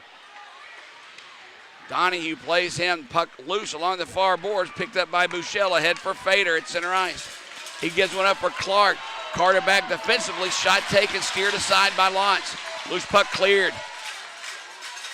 Derek Pearl off the far boards for Bouchel. Sends it in where Lotz will stop it for his defense. Carter, head manning pass up for Donahue, who will send it deep. Martin giving chase. Puck comes right out in front to the side of the post, where Max Milasek will cover it up for a faceoff. That's a great play by the Bulls. You see the Bulls having a fast transition from behind their goal line up to the neutral zone, getting it deep. Martin with that great step and speed that he has, getting down there behind their goal line first and forcing Milasek to cover it up with Gillespie attacking the front of the net as well. Face-off to the right of Milasek, Jordan Martin and Cy Nukovic. Martin, Rose, and Gillespie, that line caused terror in the league the first half of the season. Not so much in the second half, especially in the last month. Off the draw, Birmingham. Davis Ross tips it behind the goal line. Jordan Martin tries to get away from Procopio. Gillespie comes in to help. Martin skips behind the net, thought about coming out in front, but turns. Gillespie has it for Ross. A shot save made. Rebound loose. Another shot save made. Another one by Rose. And Milasek had it bounce right to him, and he covers up. 3 good scoring opportunities for Birmingham. Well, and that's what it's all about. But you see as a goaltender, when that puck gets out there and they have that first initial shot and it forces you to get outside the paint, you're just at the mercy of the rebounds there coming out, and you just have to pray that the puck comes back to you before it gets outside to those other guys standing there in the rebound lanes. 12:53 to go, second period. Birmingham leading Huntsville 1-0. And this deciding Game 3 matchup between the in-state rival Huntsville Havoc and Birmingham Bulls. Austin Lott stops it behind his net, plays it around the boards. Dare has it, draws it for Fisher. He sends it around the boards, out of the reach of Jacob Martin. Birmingham clears Gillespie. Far side, Ross for Rose, takes a shot deflected into the netting, out of play. So another stoppage and face-off will come up. You can see the Bulls with that quick transition from their zone up here, going east to west through the neutral zone, down with that far slashing winger. But attacking Huntsville's zone with speed and making things happen is where they're getting their offense generated from. Last night, second period, same way. Birmingham controlling the play as they're doing here tonight. But last night, we had a chance to put your foot on their throat. We couldn't do it. Brierly takes a shot. Milasek couldn't find it. It goes wide. Now Masson behind the net, hit by Hunter. McTavish comes in to help out. McTavish tries to poke it free. Comes out in front. Milasek covers it. Good pressure there. Good forecheck by the line of Masson. Smart plays. You can see the Bulls defense. They get that puck up top. They're not looking for a perfect shot on net, but you can see Milasek. There's so many bodies in front of him from the top of his crease out to the blue line, just throwing a nice low one, stick side. Almost caught him off guard there. Off the draw, Birmingham has it as McTavish takes a shot, stick to side. Masson with a rebound save made by Milasek. In front, Masson tries to set up Ricardo, intercepted. Birmingham keeps it in. Turchiev with a slap shot just inside the blue line is held. Now Doran and McTavish pushing and shoving after the whistle. As usual for playoff hockey, nothing to see here. Move ahead, move along. Well, good battles, and you're going to see those. Excellent battles. I like the way Troy McTavish played that shift there. He made some traffic out in front, dug the puck out from behind the net, was there at the side when Milasek covered up, and a little physical play afterwards. That's the kind of playoff hockey that wins games. Off the draw, Bethune and Nukovic will have to do it again. The linesman didn't drop the puck before Davis and Palmer move. Again, we're waiting on the linesman to drop the puck. That's twice now he's almost, but not. Now finally does. Birmingham Turchiev, slap shot deflected into the corner. Martinson picks it up for Huntsville. Austin Martinson sends it around the net. Lotz plays it, backhands it away from Martinson. And Taylor Brierly skates through center ice, has Davis on his right, gives it up to Mike Davis. Centering pass, Donahue with a shot off the leg of Nukovic. Loose puck picked up by Davis. A shot goes off the leg of a defenseman, and Derek Pearl, far corner, will try and set it for Huntsville. Head-manning pass up for Nukovic. Brierly takes it away.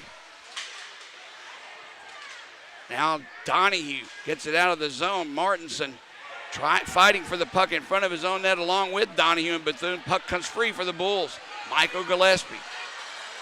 It's on his wheel, skates hard into the Huntsville zone. Takes the shot, save made. Had a little trouble with that. Rebound bounced right out in front. But Barber was there to pick it up for Huntsville. Drops it off for Palmer. Palmer, long pass foot for Darragh. Wasn't there. That was a dangerous play. This one's going to be an icing on Huntsville. Two players almost collided there unintentionally, but if they would have connected, somebody's leg would have got hurt then. And I haven't seen Pisantini return since going down the tunnel. He's on the bench there, but still you can see he's writhing in pain. He's bent over, he's back and forth. I don't know exactly what happened. I just assumed it was a puck that was shot and he took it off the ankle, but he's still not back on the ice, but he is on the bench. Darragh wins the faceoff. Derek Pearl has it, wraps it around the boards. Carter does a good job to keep it in. They'll take his pass, though, ahead for Darragh. Barber, good hit there by the defensive Ryan Romeo. He whips it around the boards, far side. Michael Gillespie has it.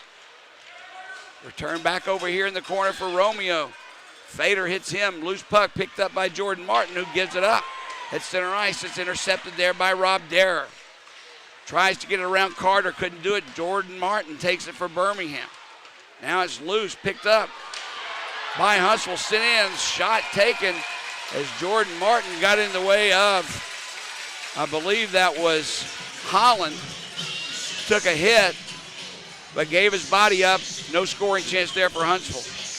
That neutral zone play, you saw it again there. If you got the puck in the neutral zone, it's a lot safer if you move it at an angle that it covers a lot of distance as opposed to a little chip shot to the wall, and then you get those D stepping up on you. You're looking sideways at the puck, and you turn your head, and there's a defenseman just putting your back into the ice. 13-2, Birmingham out shooting Huntsville here in the second period.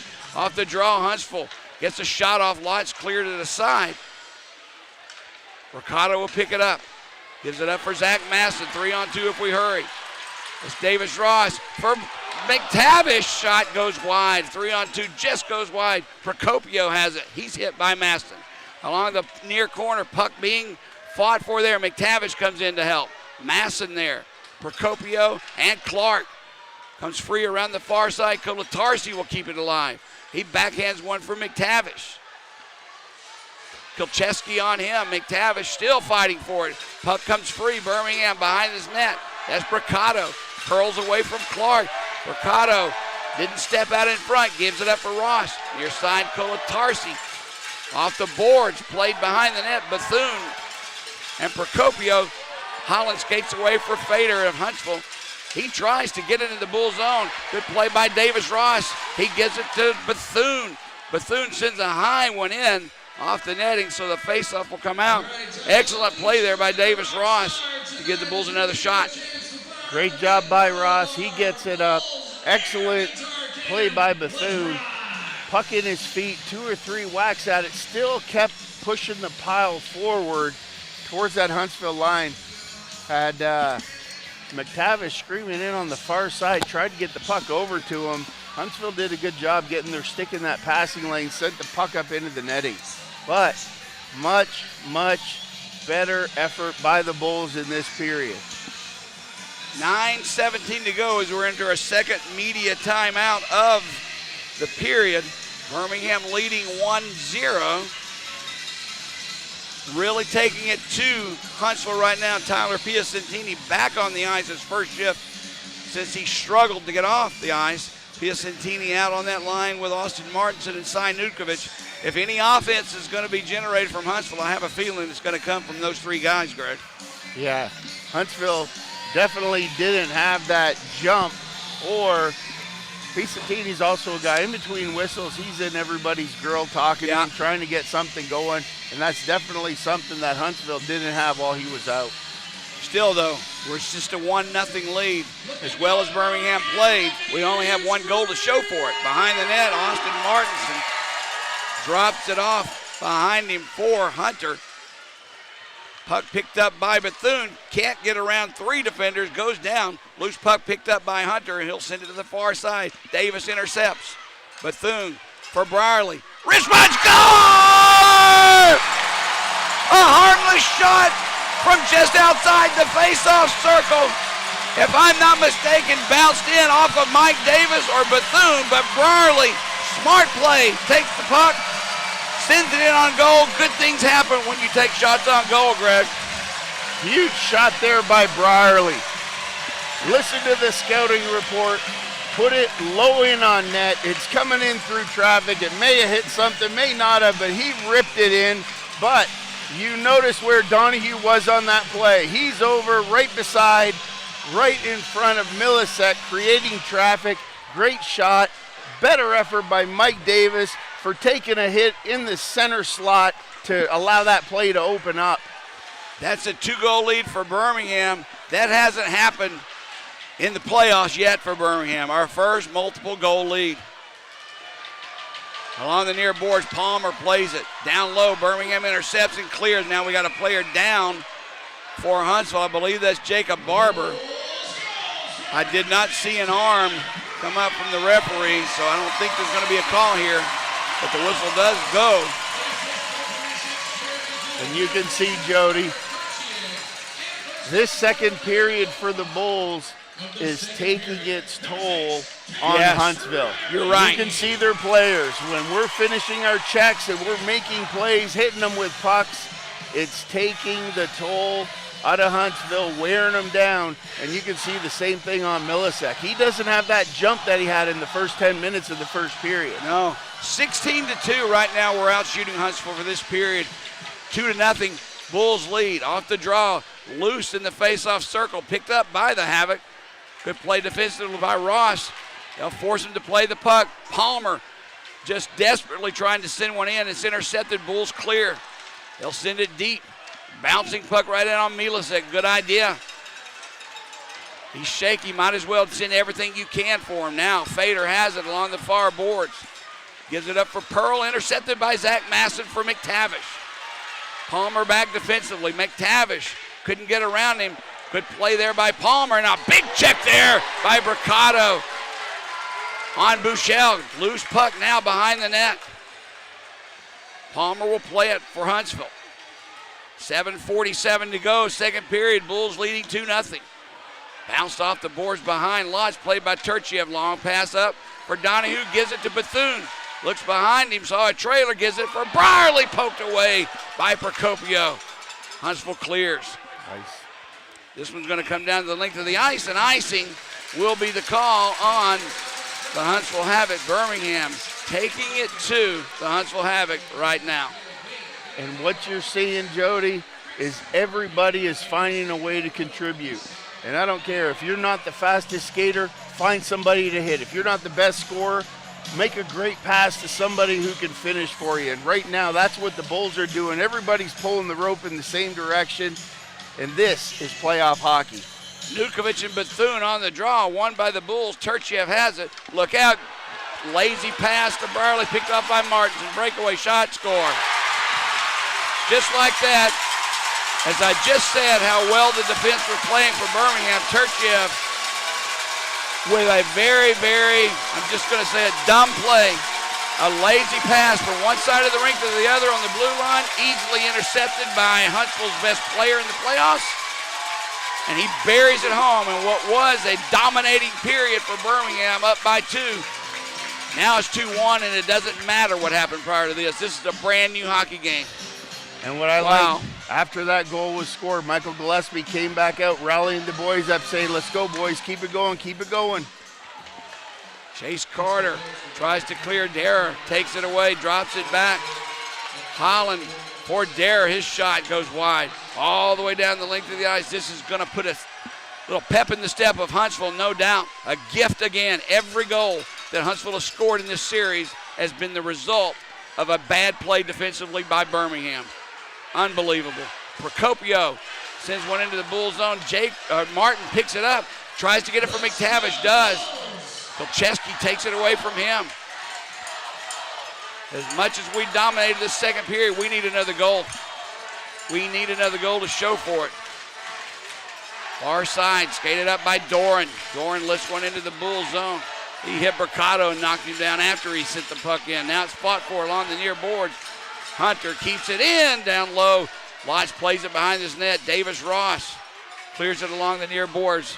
McTavish and Hunter fighting for it. Puck comes free along the far corner. Matt Doran gives it up for Fader.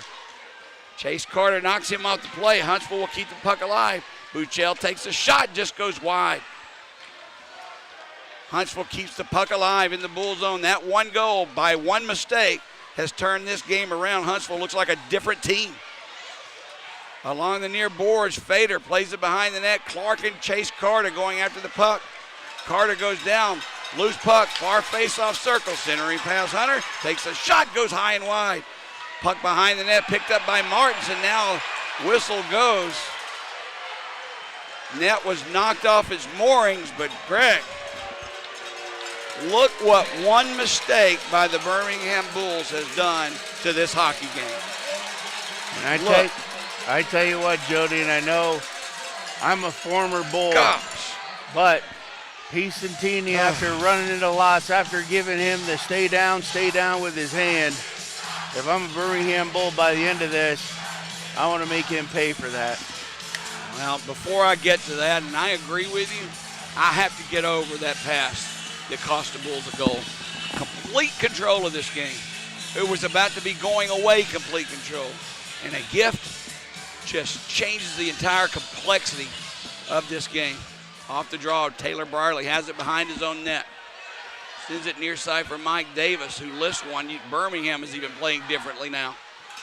Derek Pearl has it in his own zone near boards. Comes back to Davis, sends it to Turchiev. Shot steered aside by Milasek. And Huntsville will skate through center ice.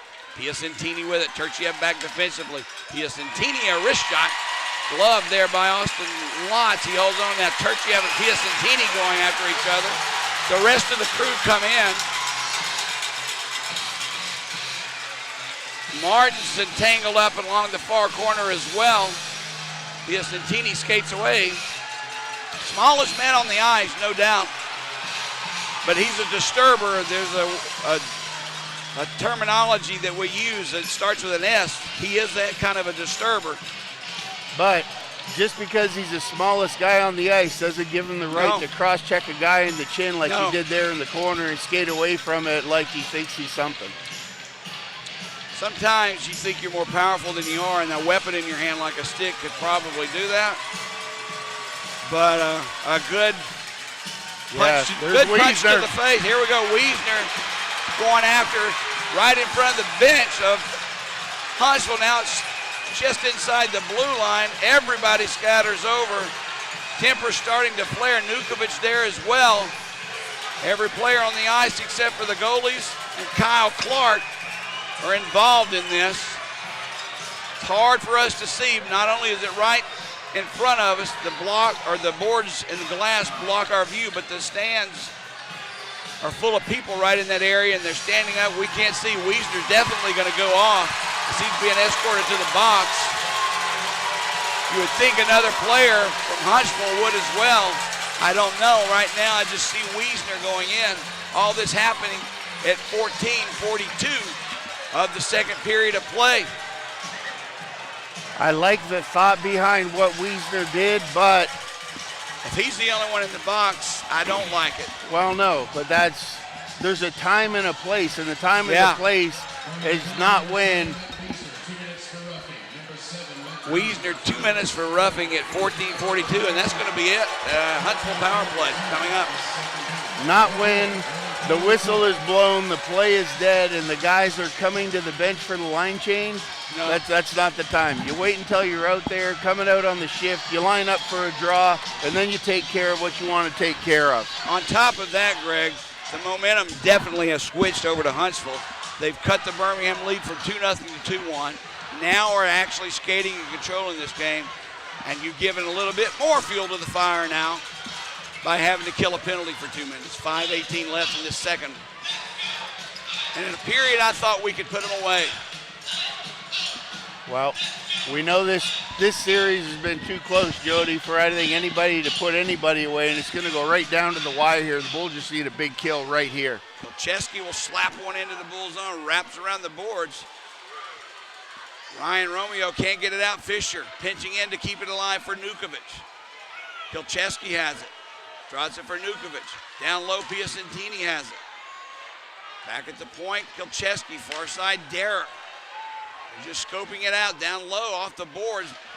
Piacentini will keep it alive. Nukovic sends one far side for Derrer. Brierly and Romeo out defensively. Mercado and McTavish up front to kill the penalty. Minute 25 to go, down low, Fisher has it. Brierly tries to get it away from him, ties him up. Now the puck is sent right through center ice. Piacentini now takes the pass from Kolcheski. Gives it for Nukovic. Curls out. Down low, Piacentini for Derrer. I don't know how that one didn't go in, but Derrer's shot never made it to the net. Piacentini has the top of the face-off circle. Derrer with a shot blocked by Romeo. Comes right back to Rob Derrer, though. We're down to 56 seconds to go. Kolcheski takes a shot, deflected in front. Still loose, Birmingham clears. 1 minute full, spinning the Bull zone to start that power play for Huntsville. Matt Doran in front of his own netminder. Tries to get away from Masson. Good play by Masson to tie him up, and he takes the puck away. Zach Masson sends it back to Kolatarski. Smart play to kill more time. Davis Ross fires one in, gloved by Milasek, and he's just going to hold it for a faceoff with Jared Bethune right in front of him as we take our last media timeout. Excellent job by Masson there. You saw that on the kill. You talked about Huntsville and some of their defense just slow to make decisions, slow to make plays. Masson identified that, got in there, tangled him up, killed 5 or 6 seconds, got control of the puck, pulled it back. And I'm telling you right now on this kill with 22 seconds left, every second the Bulls can rag off this clock, make smart plays, they'll get out of this one.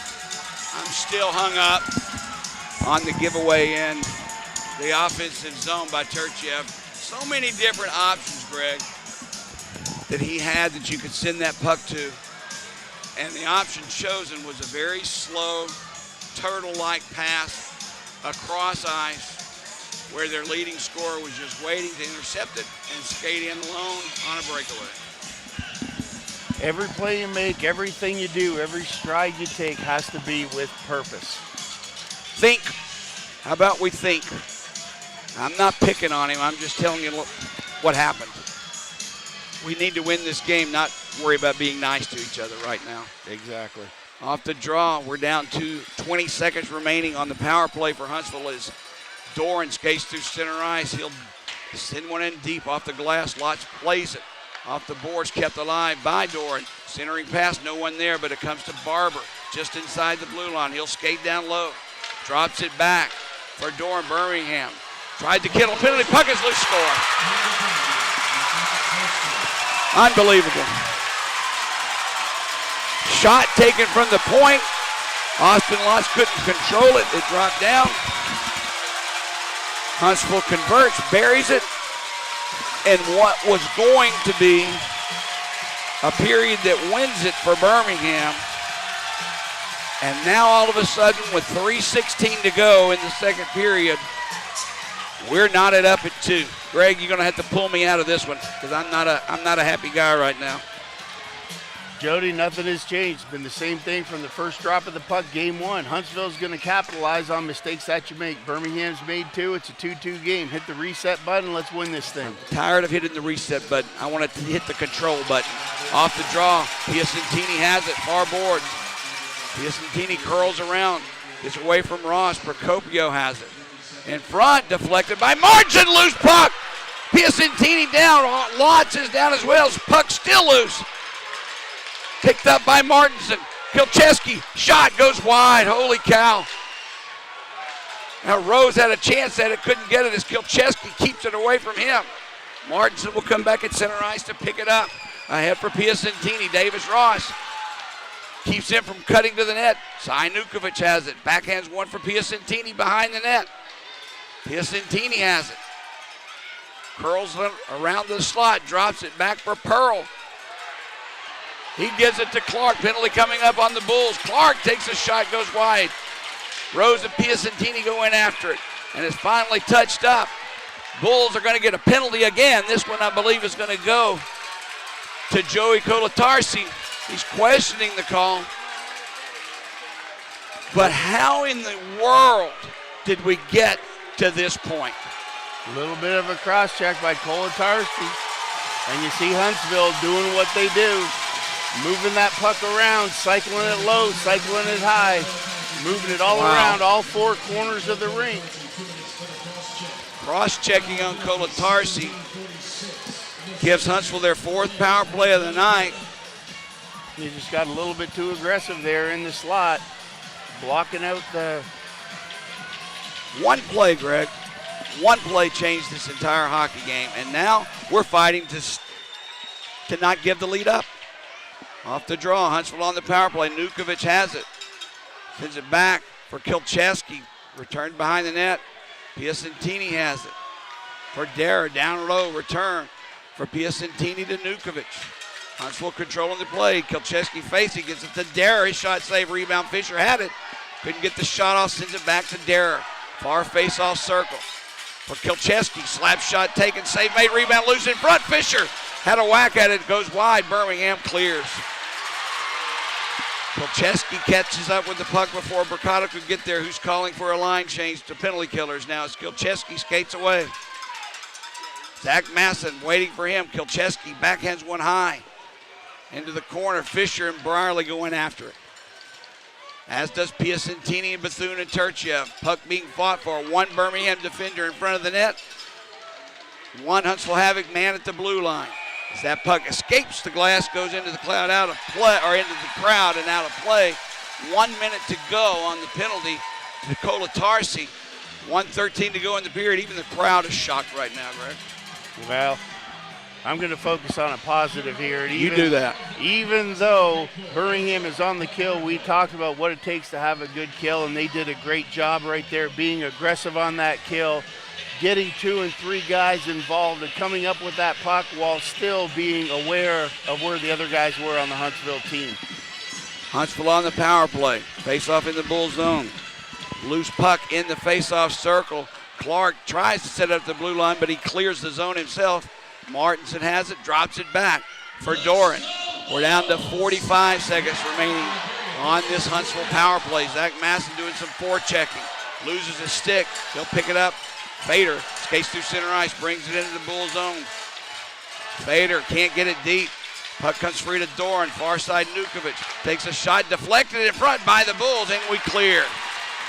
Turchiev stopped the shot and cleared it. We're down to 25 seconds remaining. On the power play for Huntsville as Derek Pearl has it in his own zone. He gives it to Nukovic. 31 seconds remain in the period. 2-2 the score.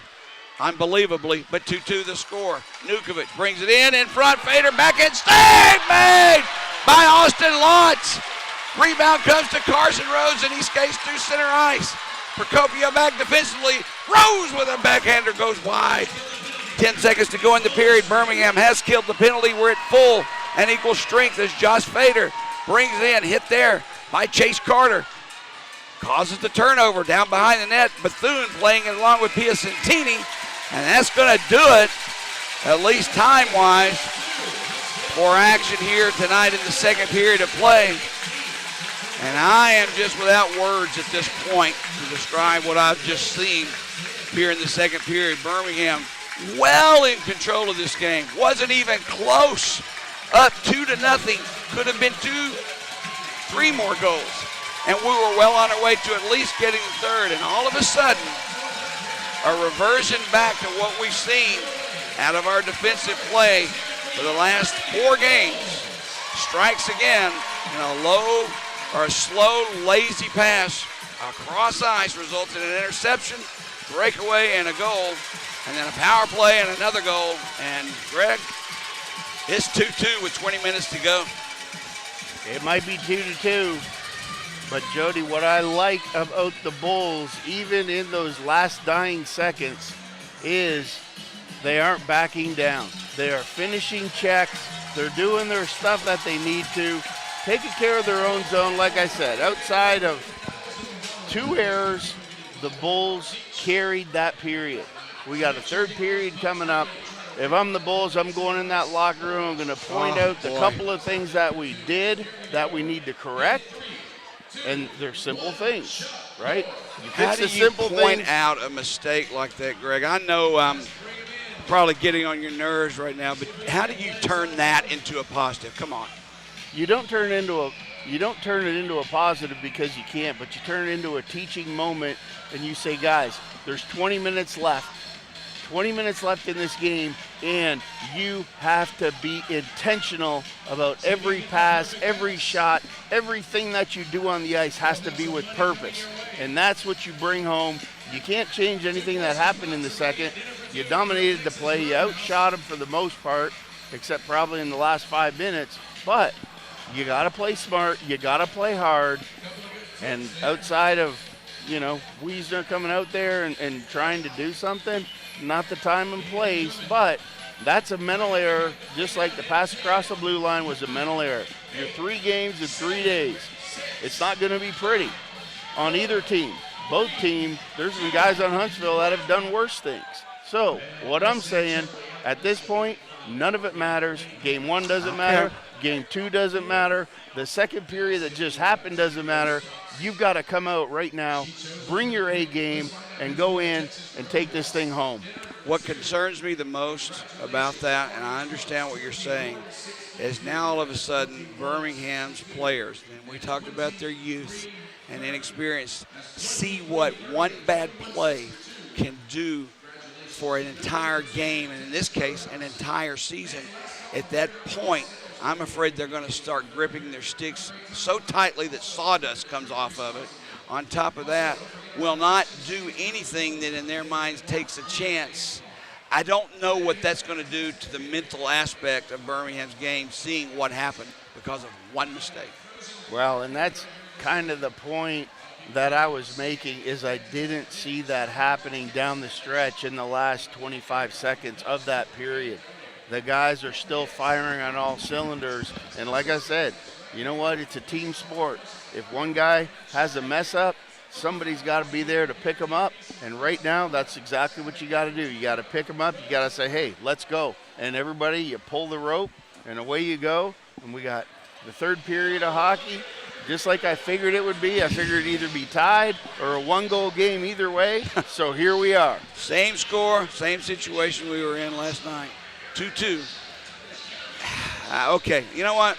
I'm going to change things up. I'm going to do something that I haven't done all year. I'll change things up. I'll put a hat on for the third period. Maybe that'll do the trick. You think? All right. Okay. Whatever it takes. Right now, I need you to keep me off the ledge, Greg, because that one bothered me immensely. But we're okay. We're not losing this hockey game. We are still controlling, at least for the time being, the hockey game offensively. We're out shooting them 27-22. That means we outshot them in the second period 20-11. And half of those 11 shots came after that mistake that our Bulls defense made on the blue line. So, well, Jody, here's the difference in my final point for the period. In my first round of playoffs that I ever played as a Birmingham Bull was against Mississippi Seawolves. And we went out in the first period and Mississippi scored 3 goals on me. And I will tell you, as much as anybody else that saw that game or remembers that period, the third one was a floater from the blue line. And I came in, and you know what? The guys didn't quit on me. The guys picked me up. The coach ripped me a new one. But after that, I said, you know what? That wasn't good enough. And I went out the next 2 periods, shut them out, and we beat Mississippi 4-3 in that first playoff game. So that's why in this situation, I'm okay with where we're at. It's about, now that this has happened, my question to the Birmingham Bulls is, what are you going to do about it now? Well, the response is key. But remember, Huntsville has players that get paid to play hockey too, and they want to win just as much as the Birmingham Bulls do. And we've given them some hope. We've given them a reason. And now they have a different life than they had with 10 minutes to go in the second period. It should set up a very exciting third period of play. But you know me. You know how emotional and passionate I am about hockey. You really will have to take care of me this third period. You may have to hit this kill switch a couple of times to make sure I don't say something completely stupid. But I trust you. I don't know what's going to happen on the ice, but I do trust you. Jody, whatever it takes, it's playoff hockey. Let's get this done. Okay. At the end of 2 periods of play, Birmingham 2, Huntsville 2. We're about 12 minutes away from the start of the third period. You'll hear a couple of commercials and some music, and it's just time. It just gives me enough time to calm down a little bit. So stay with us. Third period action coming up in 12 minutes. Jody Chernesky along with Greg Drevening, and you're listening to Birmingham Bulls Hockey. It's the classic dilemma at Whataburger. You pick up your patty melt with 2 fresh all-beef patties, melted Monterey Jack cheese, grilled onions, and creamy pepper sauce. And just when you're about to dig into Whataburger's take on this all-time classic, someone utters the dreaded words. Can I have a bite? Should you? Shouldn't you? Maybe you just take a big bite so you don't have to answer. Good thing that dilemma's over. Good thing there's the patty melt at Whataburger. Hey Bulls fans, did you know the best place to score the most authentic hockey memorabilia and game day experiences all season long is with Dash Auction? The chance to meet your favorite player, take home the puck that scored the game-winning goal or championship-winning jersey is right in the palm of your hands. Text DASH to 66866 and get ready to drop the gloves for the ultimate bragging rights. We'll see you at the auction, Bulls fans. This presentation of Birmingham Bulls hockey can also be heard while you're on the go via the Field Pass Hockey app. Read articles on your favorite team, view photo galleries, listen to live games and podcasts from across the AHL, ECHL, and SPHL.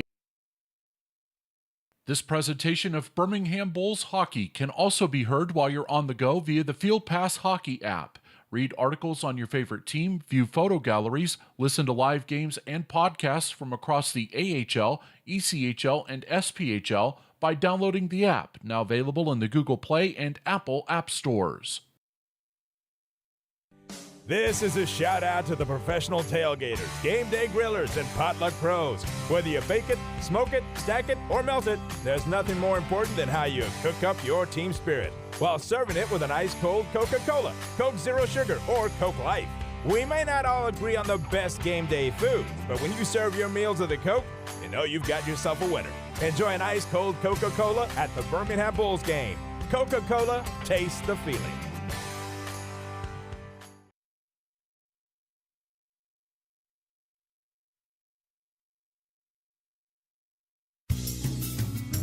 Winter is coming and Window World has your back, just like a sweater. The largest window replacement company in the nation gives you the best for less, the best products, the best installers, not to mention the company's strongest warranty. Winter doesn't have to mean high energy bills. Call Window World at 205-916-2189. That's 205-916-2189 or visit windowworld.com.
This is a shout out to the professional tailgaters, game day grillers, and potluck pros. Whether you bake it, smoke it, stack it, or melt it, there's nothing more important than how you cook up your team spirit while serving it with an ice-cold Coca-Cola, Coke Zero Sugar, or Coke Life.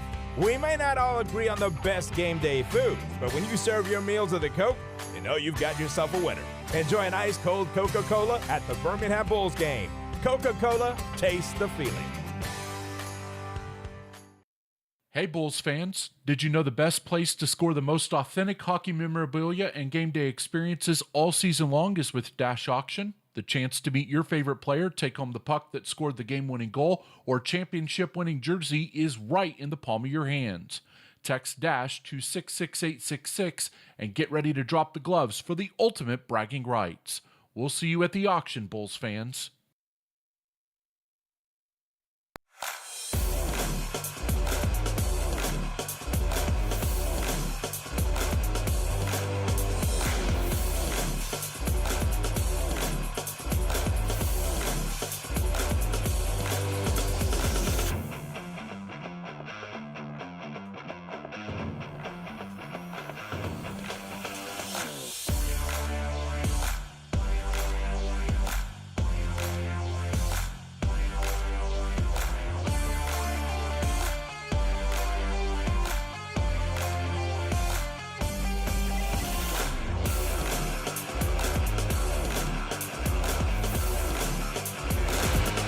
Jody Chernesky and Greg Dreveny back at the Pelham Civic Complex.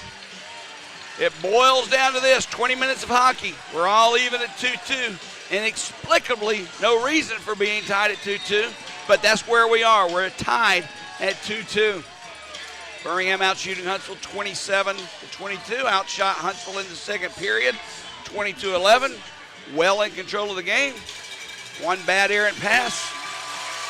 Score's tied up, and we've lost control of the game. Greg, you seem to be in a much better mood than I am, so I'm going to refer to you on this for the positivity. Jody, we knew it was going to be down to the wire, and to the wire it is. So here we go. The second period's coming our way in 54 seconds, and after what we saw with the Bulls in the second period, aside from a couple of mistakes, they're going to come out, and we're going to finish this thing off. You know, I don't understand something about myself.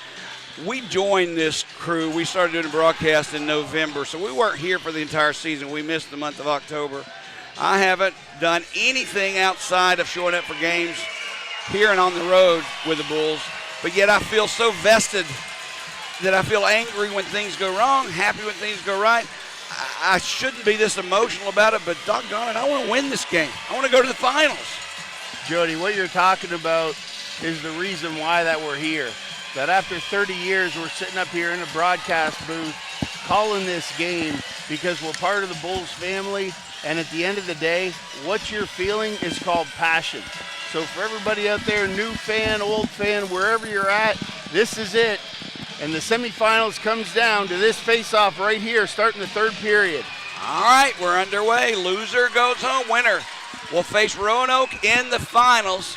Right off the draw, offside is called on Huntsville, so we'll step outside the Bulls' blue line to do it again.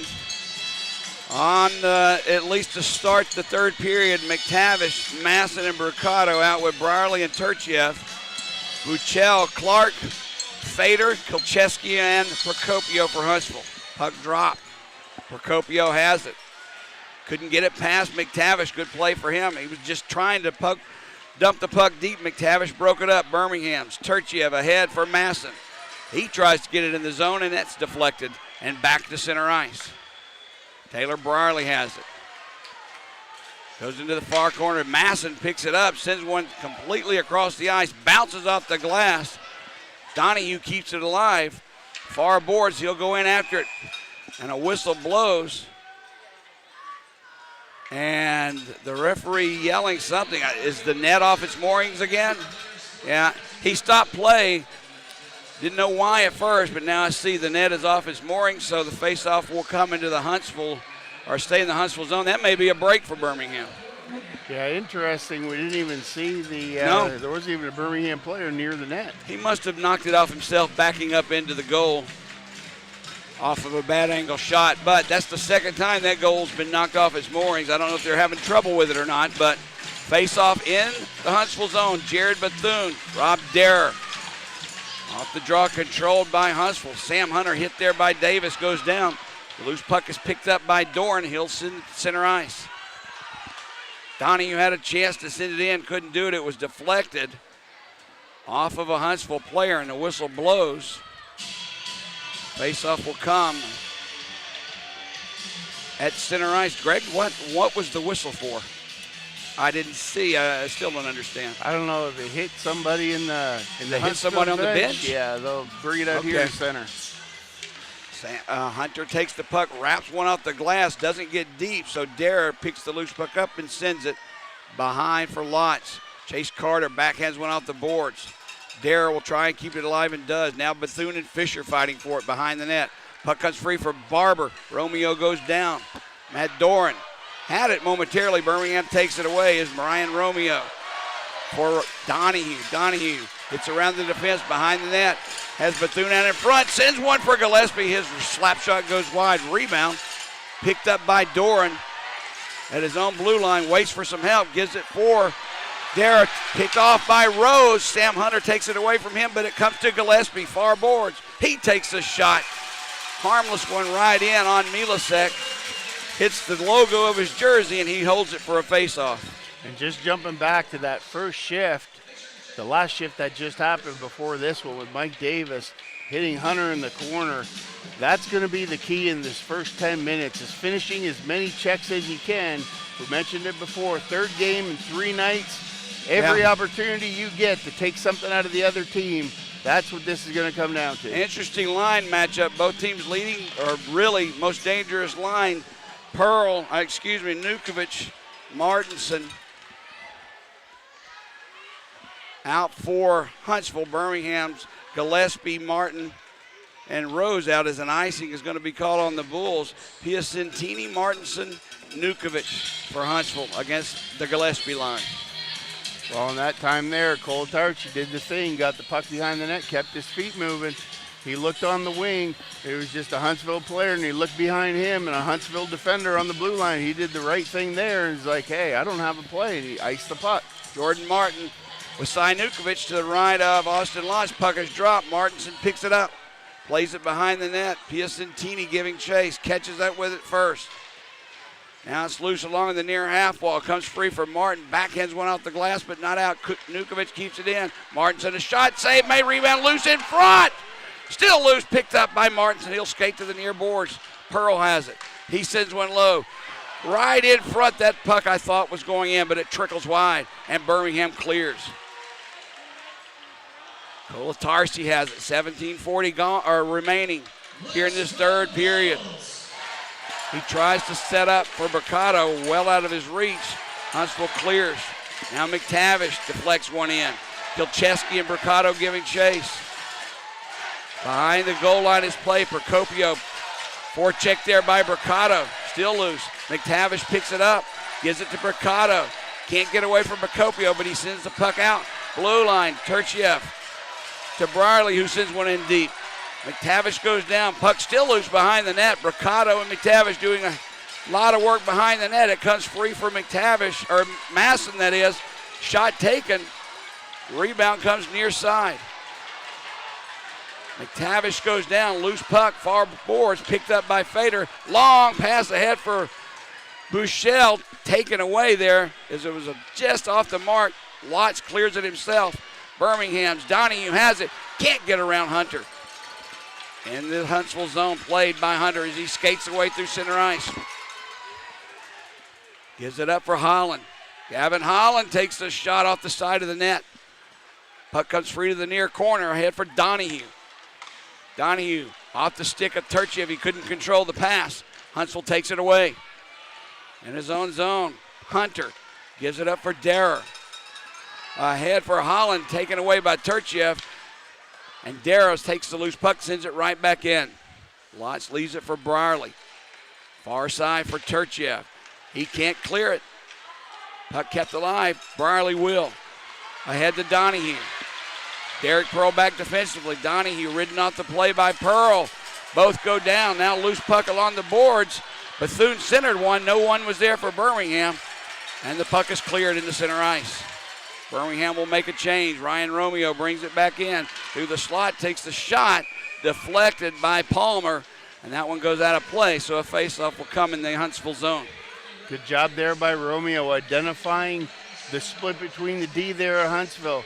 Came in, he saw the open ice, he skated to it hard, wound up for a shot, and Huntsville, just at the last second, both D collapsed in the middle, got a stick in the shooting lane, sent that one up into the netting behind Milasek. Once again, Nukovic, Martinson, Piacentini out for Huntsville. Rose, Martin and Gillespie for Birmingham. Carter and Romeo on defense. Off the draw, Rose tips it back for Romeo. Around the boards it's played. Martin has it. He's hit by Nukovic, but still has the puck. Back at the point for Carter, takes a slap shot blocked. Carter keeps it in. Along the near boards, played behind the net now for Gillespie. Gillespie back out the boards for Carter. For Romeo. Down low, Gillespie takes a shot, goes wide. Maybe waited a little bit too long to make that shot. Now behind the net is played. Picked up by Procopio. Can't get it out. Gillespie keeps it live for Martin. To Rose off the post! Right off the post. That's the second post for Birmingham this game. Kilcheski drops it for Procopio. Nukovic will pick his pass up. Bricado pressuring him. Bricado out in front. Gillespie shot save made. Gillespie at the end of his shift. Not a lot of energy left. Chase Carter keeps it alive. Carter gives it up for Masson. Backhands one for Bricado. Bricado leaves it for Michael Gillespie near boards. Gillespie fires looking for a deflection from Bricado. Got past everyone, and Bouchel lifts one to center ice. Huntsville will clear and at least get a couple of players off. Now the rest of them will come as Birmingham's Kolatarsi back skates into his own zone. Ahead for Bricado. Lifts one into the Huntsville zone. Bricado will come off the ice now in favor of another attacker. Kyle Clark avoids the check from Bethune. Now Doran had it, lost it, bounced right out in front of Milasek. Huntsville fortunate enough to clear as Clark sends one into the near corner. Kolatarsi back. Rips one around the boards. Funny bounce. Birmingham takes it though as Mike Davis has it. Two players back defensively. Davis tried to split, leaves it for Bethune. Stops, curls. The net goes off its moorings as Birmingham's Bethune crashes right in to Milasek, and it looks like it's Davis. I'm sorry. Yep. It looks like Davis is being asked by Milasek if he's okay. Davis may be a little shaken on the play. Both players get up slowly, but there seemed to be a little concern by Milasek about Mike Davis. Well, both two KG veterans there looking out for each other, and Milasek sees a guy like Mike Davis just trying to drive in.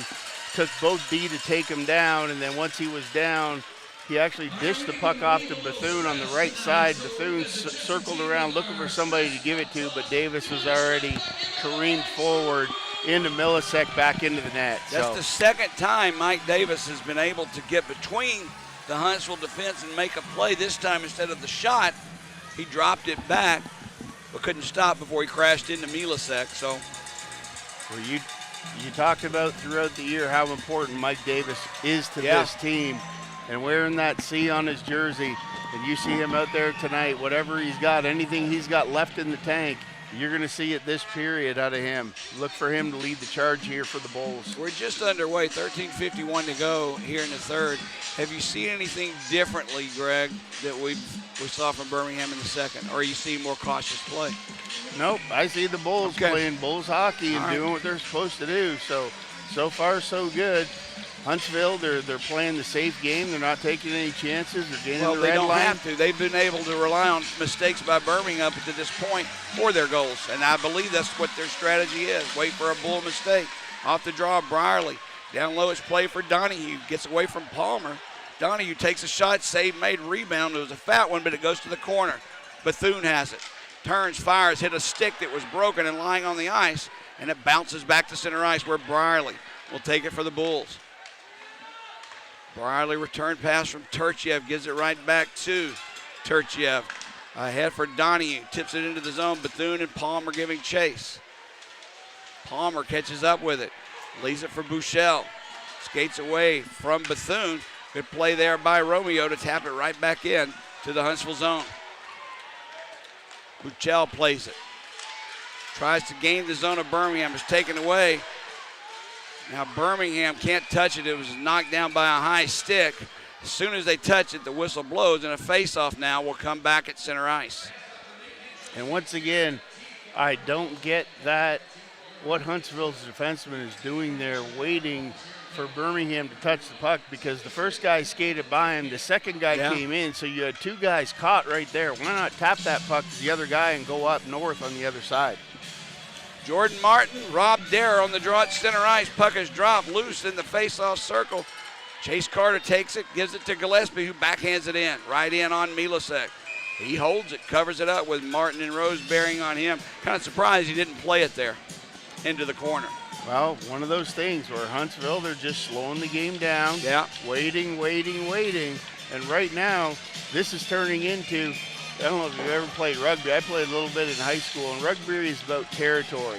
And that's a great play to dump that puck in on Milasek. He freezes it, so now Birmingham gets to start with the offensive zone face-off here, try and generate some offense.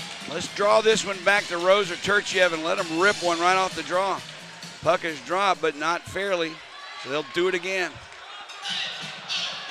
He's going to toss Jordan Martin, I believe, from the face-off. So Gillespie will come in his place. Martin not happy with that call, but let's see what transpires of it. Huntsville wins. Procopio off the boards into center ice where Barber is there. He'll give it to Dare. Ahead for Holland. Sends it in deep. Dare giving chase along with Brierly.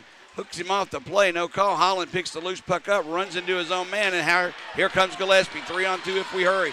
Michael Gillespie gets it for Martin. Martin for Gillespie, a shot. Wide. Brierly picks the rebound up. Bad angle shot. Never made it through the net. Turchiev gives chase. Keeps it alive.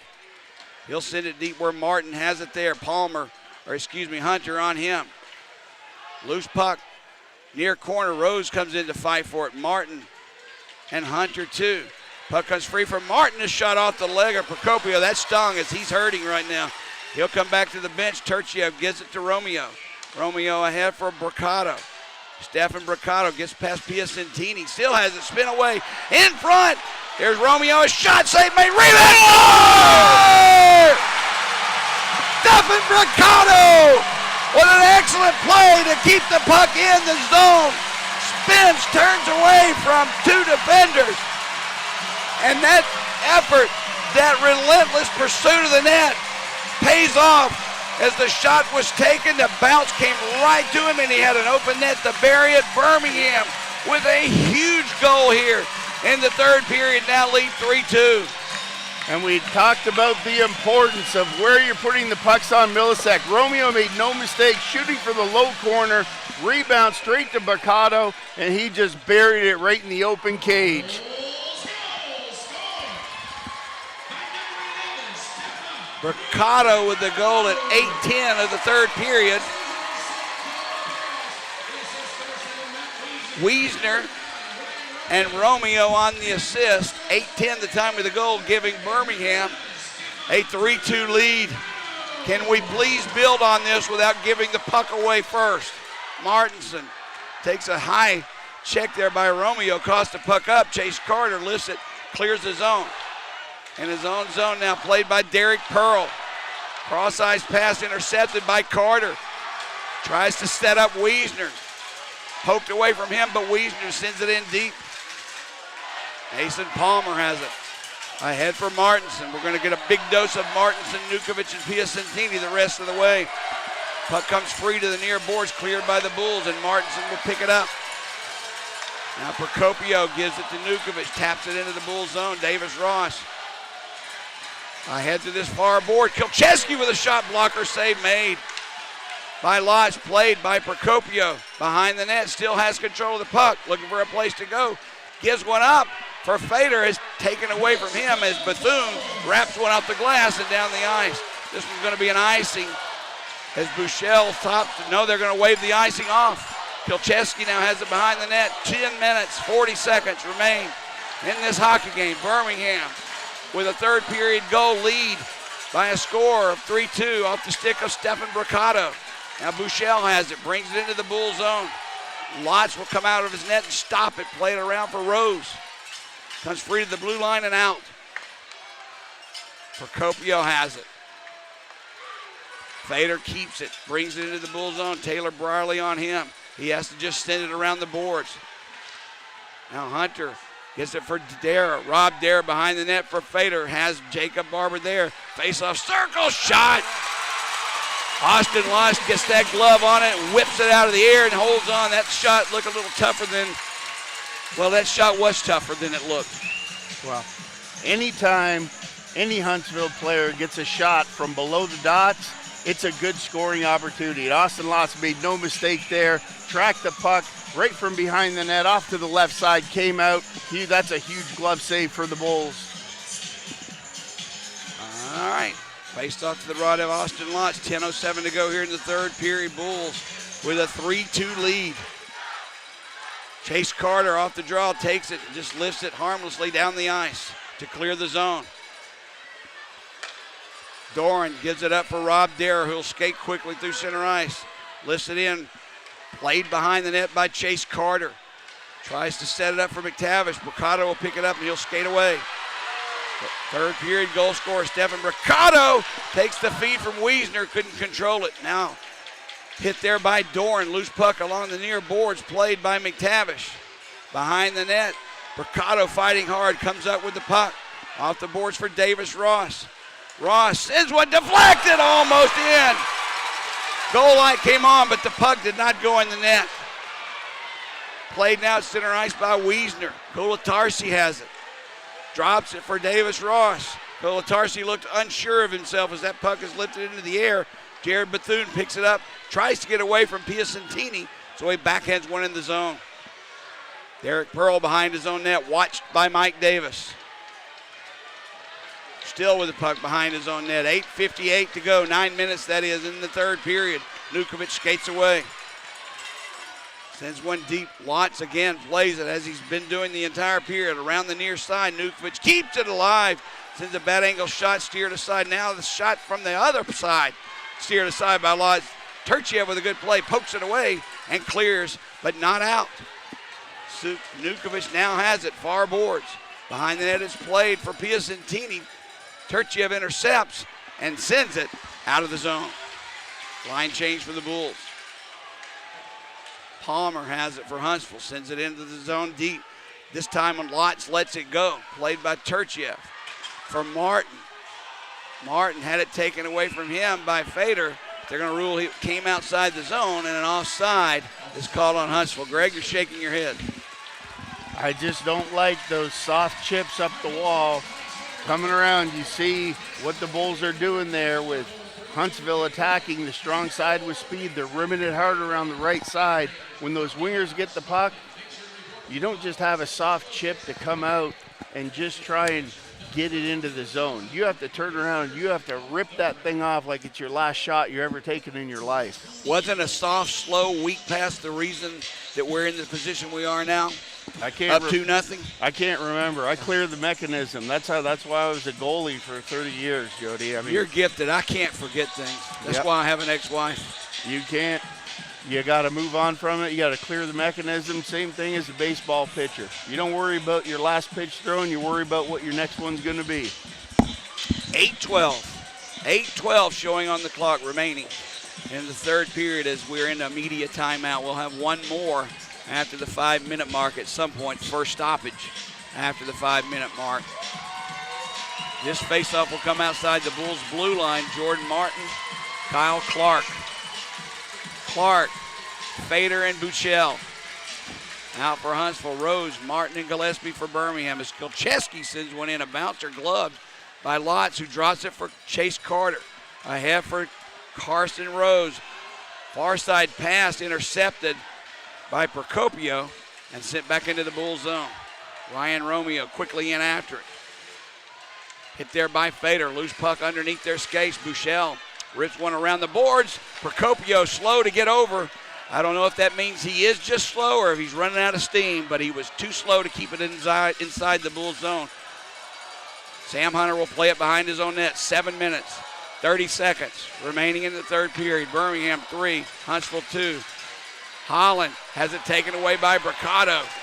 He lifts one back into the Huntsville zone.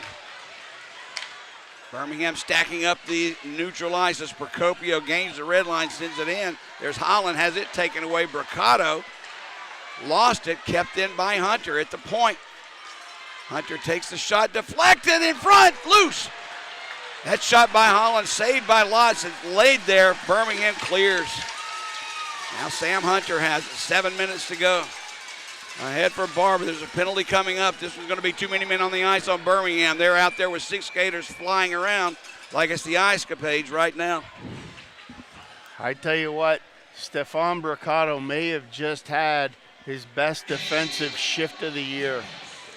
What a great job he did in the neutral zone, breaking up not one, but 2 plays by Huntsville coming through, and then another critical breakup in the defending zone of Birmingham, making the play, clearing the zone.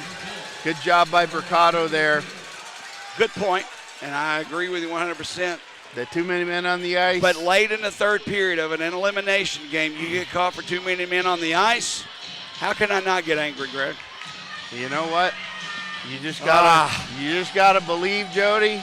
Another power play to kill. The Bulls are going to be aggressive here. We're going to kill this thing. All right, off the draw. Huntsville controls. Kilcheski thought about shooting it, but gave it to Dar along the near boards. Kilcheski takes his return. Far side. That's Nukovic. Back for Kilcheski. Return. Nukovic far face-off circle. Down low is played. Comes free, but Nukovic skates in to pick it up. Now Darer has it. Along the near boards, back to Kilcheski. Far side, Nukovic. Skates down low, backhands one from Kilcheski. He's going to take the shot. Blocked by the Bulls defense. Masson with a great job. He's hurting, but he skated to the bench, gave his body up to make sure that puck never made it through to Lotz. And Huntsville in their own zone will have to start this power play over again as Kilcheski brings it to center eye. Turchiev pokes it away.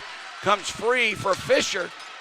Sends it far side where it's taken there by Darren. He'll rip it around the boards. McTavish will catch it first. Gives it up for Kolatarsi, who sends it all the way down the ice. We're down to 1 minute to go in this power play for Huntsville. A huge 1 minute.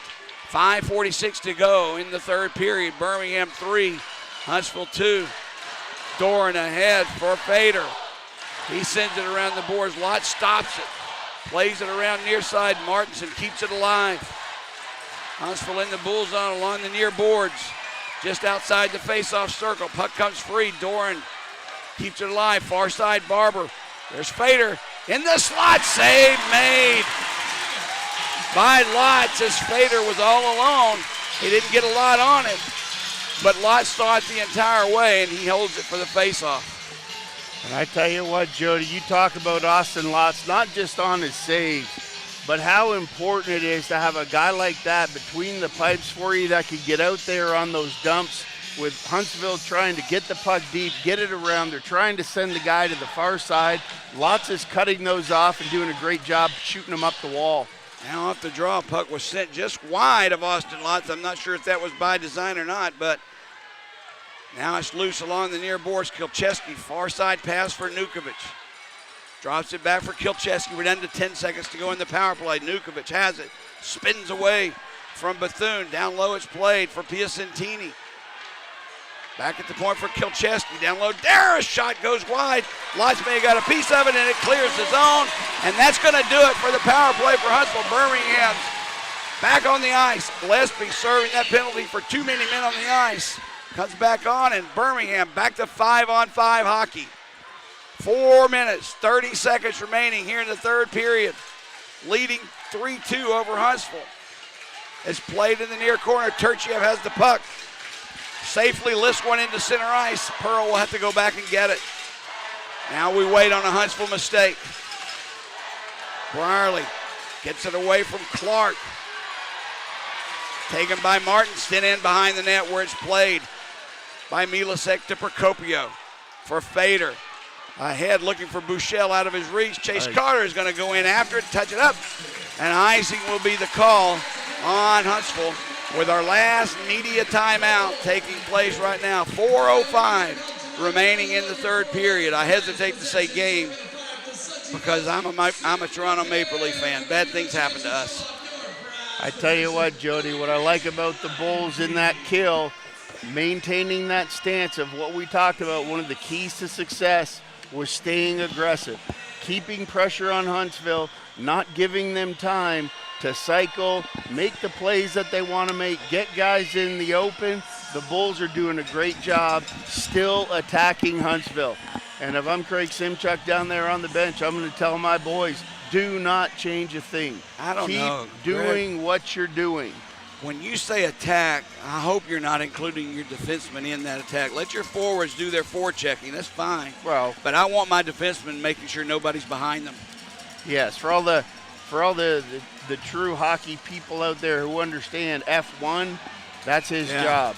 It's the first forward close to the puck, east and west in the neutral zone. You want to go with speed, and the whole key to that is make the person with the puck move it somewhere they don't want to. All right, 4:05 to go, face-off in the Huntsville zone. Wiesner, McTavish, Bricado out for Birmingham. Chase Carter, Ryan Romeo on defense. Clark, Fader, Buechele out for Huntsville. Birmingham controls. Romeo sends it around the boards. Wiesner couldn't touch it, but it comes around near side. Chased there by Birmingham. Chase Carter takes it. His shot, or attempt that is, to send it back in the Huntsville zone goes into the Huntsville bench. So we'll try this again with 3:54 to go. Now Wiesner and Derek Pearl, along with Buechele, kind of laughing, joking, but I know what kind of fun and laughing Matt Wiesner can give you. Well, and as long as Wiesner keeps it to that, I'm good with that, because right now you don't need to give the referees any reason to look in your direction. All right, face-off just outside the Huntsville blue line. Clark and McTavish. Puck dropped at their skates. Comes free right in on Austin Lott. Sticks it aside for Ryan Romeo. Fader forechecking hard. Tries to take it away. This one, no icing. I don't know why they waved it off, but we'll take it. Derek Pearl behind the goal line in his own net. We're down to 3:30 to go. Gives it up for Clark. Far side pass picked up by Buechele. Has Procopio streaking. Knocked down by Bricado on a good play. Lucky play, but a good play. If he doesn't stop that, you got a little odd man rush inside your own zone for Huntsville. And once again, taking chances. There's that guy I've been talking about, Stefan Bricado. He's been on the bubble, coming around. It's just, he's been having a little bit of a tough jam here down the stretch. Not really known for his points, but as far as penalty kill and defensive player and the smarts that he brings to the team, once again, right place at the right time. That's a play where you take your man and finish your check and let the puck do whatever it wants to do. Make sure your man doesn't pick it up. Off the draw, Nukovic deflects one in on Austin Lott, bounces to him, and he gloves it like a shortstop and holds on. And that's the same thing Milasek was doing early in the period right there on those bouncers.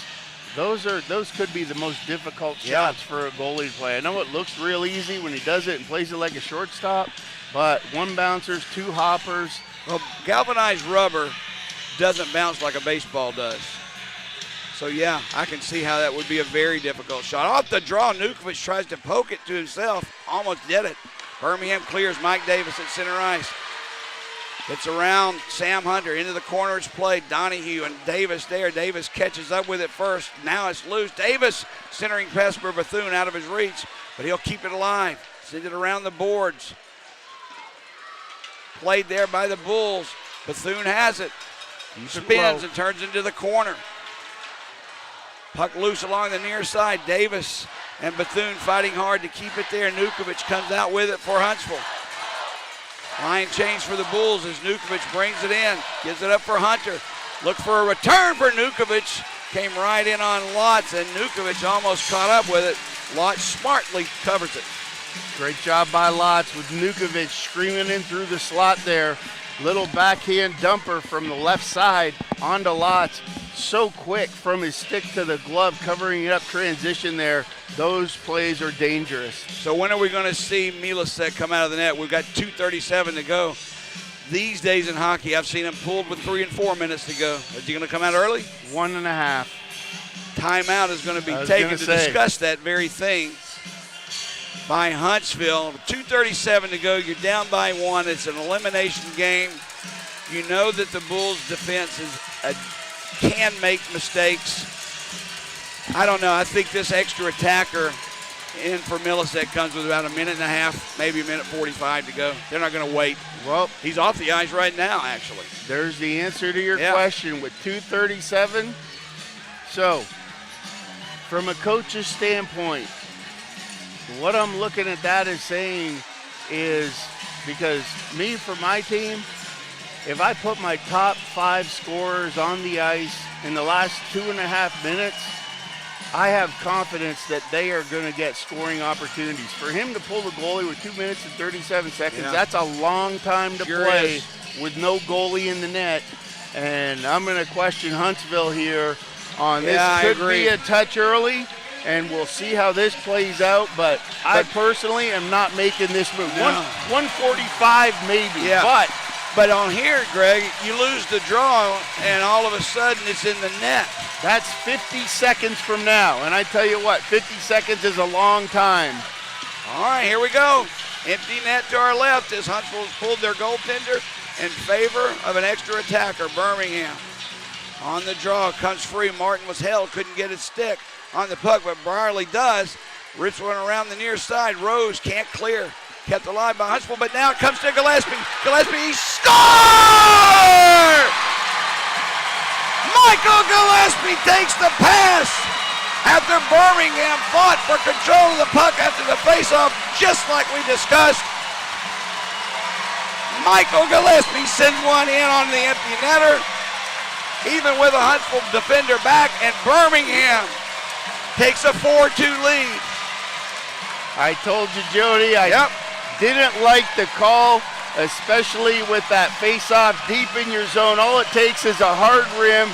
You know Birmingham, Carson Rose came to the far wall, was one-on-one with the defender. Mike Gillespie comes slashing through the neutral zone. Rose and Gillespie been on the same page all year, and Gillespie crosses the blue line and makes no mistake. But it's not over. Masson and Rose on the assist. We still have over 2 minutes to go. Oddly enough, Milasek back in the net now. Now they need the extra attacker as Kilcheski. Milasek comes off the ice. Extra attacker on for Huntsville. Play in the Bull zone. Bricado can't get it out. Pearl does, though, as his errant pass goes outside the blue line. Huntsville will take it. Fisher sends one right back in. Davis Ross is there for Birmingham. He's hit by Piacentini. Bricado clears.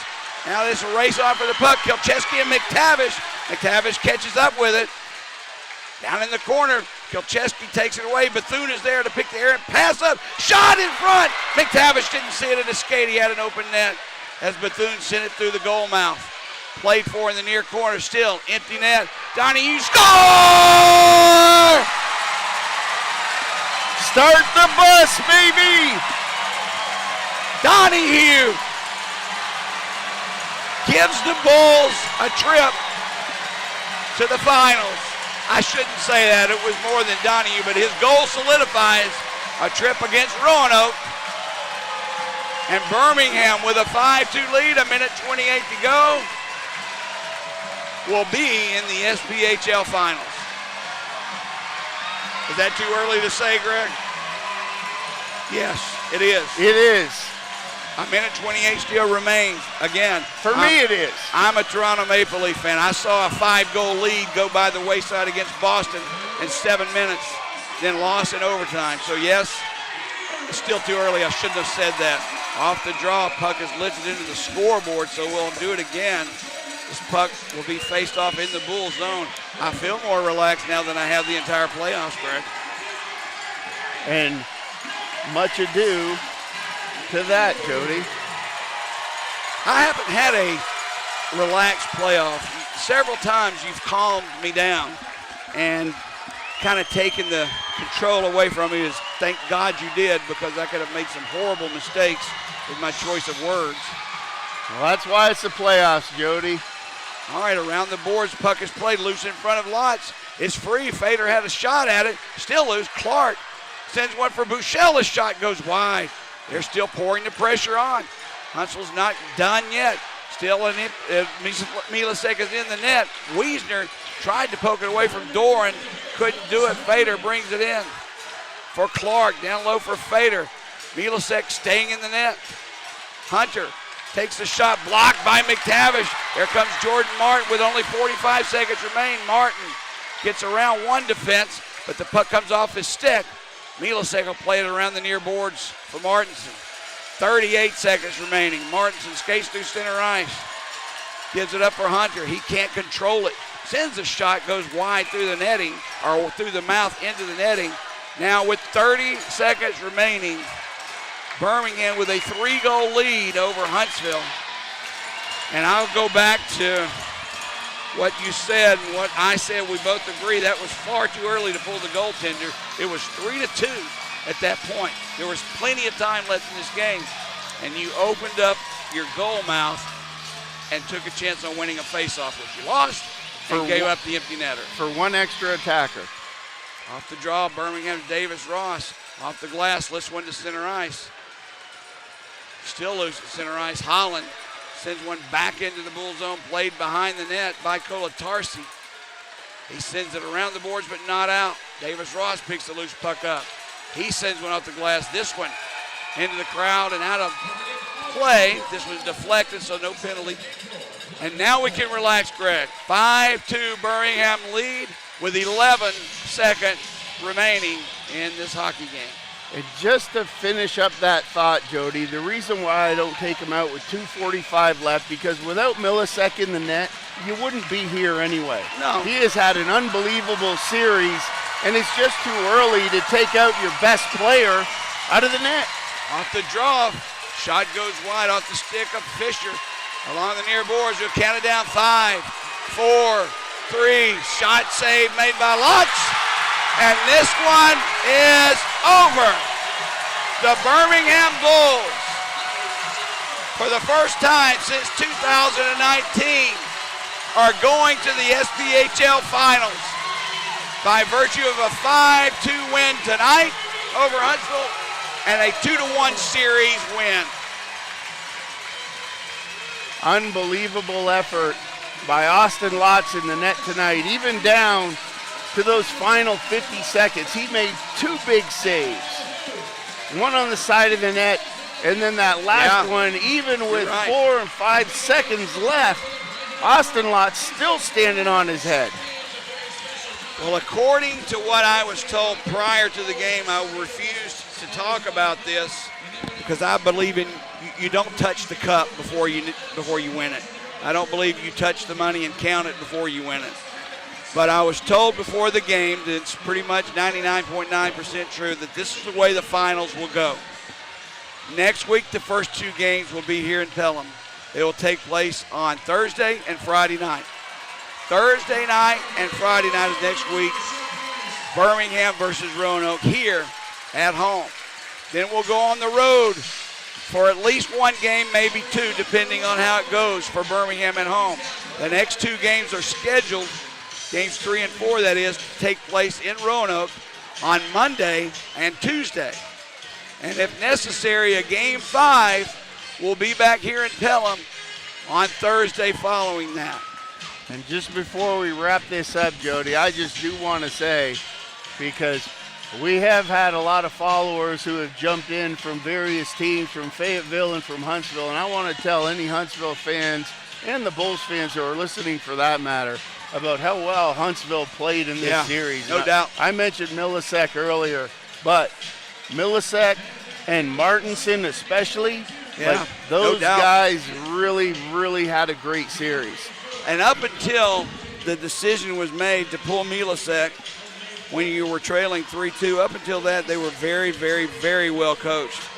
They knew exactly how to attack Birmingham defensively and offensively, and it was working, Greg. It was working to a T. As I see Milasek on the ice with his head hanging down, I mean, I understand why he did lose it a little bit after game 1. He tore your locker room door up. He was so angry by slamming his stick and his body up against it. The University of Alabama hockey team locker room door was destroyed by Milasek, but there's a passion in that that's revealed. He just didn't like what happened in losing game 1 in overtime. Well, Jody, here's how I feel about that. I never got upset. I've been there myself. I understand it. And you know what? a locker room can be repaired, but there's only one chance to go to the finals, and I'll take the Bulls going to the finals this year over anything that ever happens in any locker room. And before we think about signing off there, I have to mention Craig Simchuk, head coach of the Birmingham Bulls. He's had a rough go of it the previous couple of years before this year. He's hung in there. He's done whatever needed to be done to keep this team together, even when we were decimated by both injuries and call-ups this season. He kept this team alive. He kept this team going and solidified home ice advantage for Birmingham by placing second place in the league. He was named Coach of the Year in the league for a reason. He's earned every bit of it, every one of those awards in Birmingham. As I look on the ice, the celebration after the greatest tradition in sports, the handshakes at center ice between two teams that were trying to kill each other 5 minutes ago. Shake each other's hands now in a sign of sportsmanship. Milasek, the last Huntsville Havoc, still on the ice. Everyone else in the locker room, he's still standing there. He goes down to a knee, and this one you can tell stings him. Well, and it does, and I hope for Milasek's sake that he comes back next year because, you know, as a partner goaltender, however you want to say it, alumni goaltender of the league and of that stuff, you know, that kid's great. I know he was in the East Coast for a long time this year, but I hope this isn't the last time we see him in this building. Well, I know this.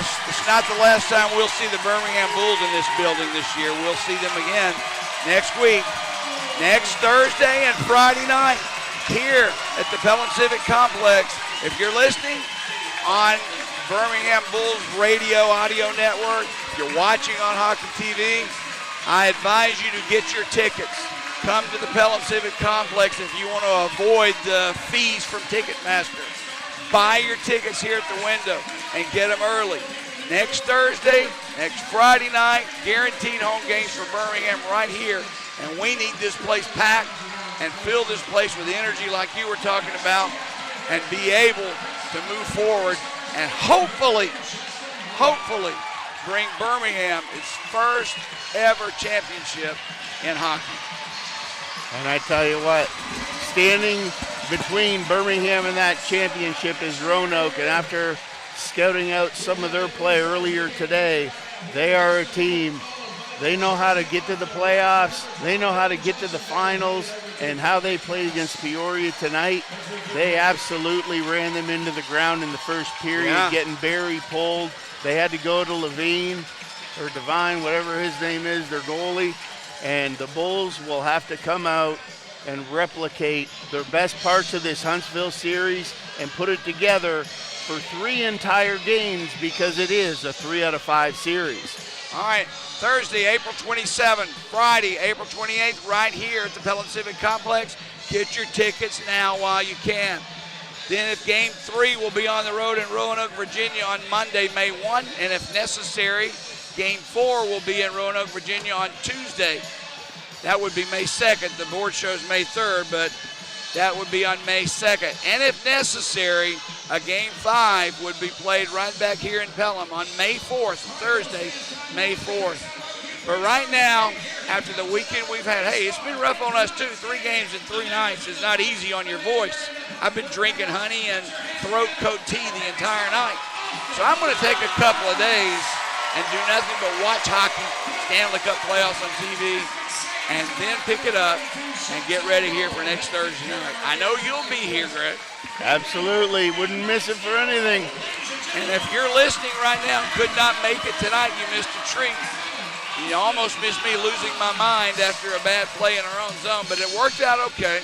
Greg talked me in off the ledge, and we win this game 5-2. You know why we won this game, Greg? Because you wore the hat, Jody. Because I put my hat on to start the third period, my NHL hat, just an NHL logo hat, and that's not coming off. I'm wearing it from here on out. First time I've ever seen you with a hat on, Jody, in 32 years. All right, this has been a lot of fun. We joined this team in broadcasting in November, and it's been a treat. There's been a few times I've been angry, but so what? I get angry every day of my life. That's my motto. Well, and big thanks to Joe Stroud and Yep.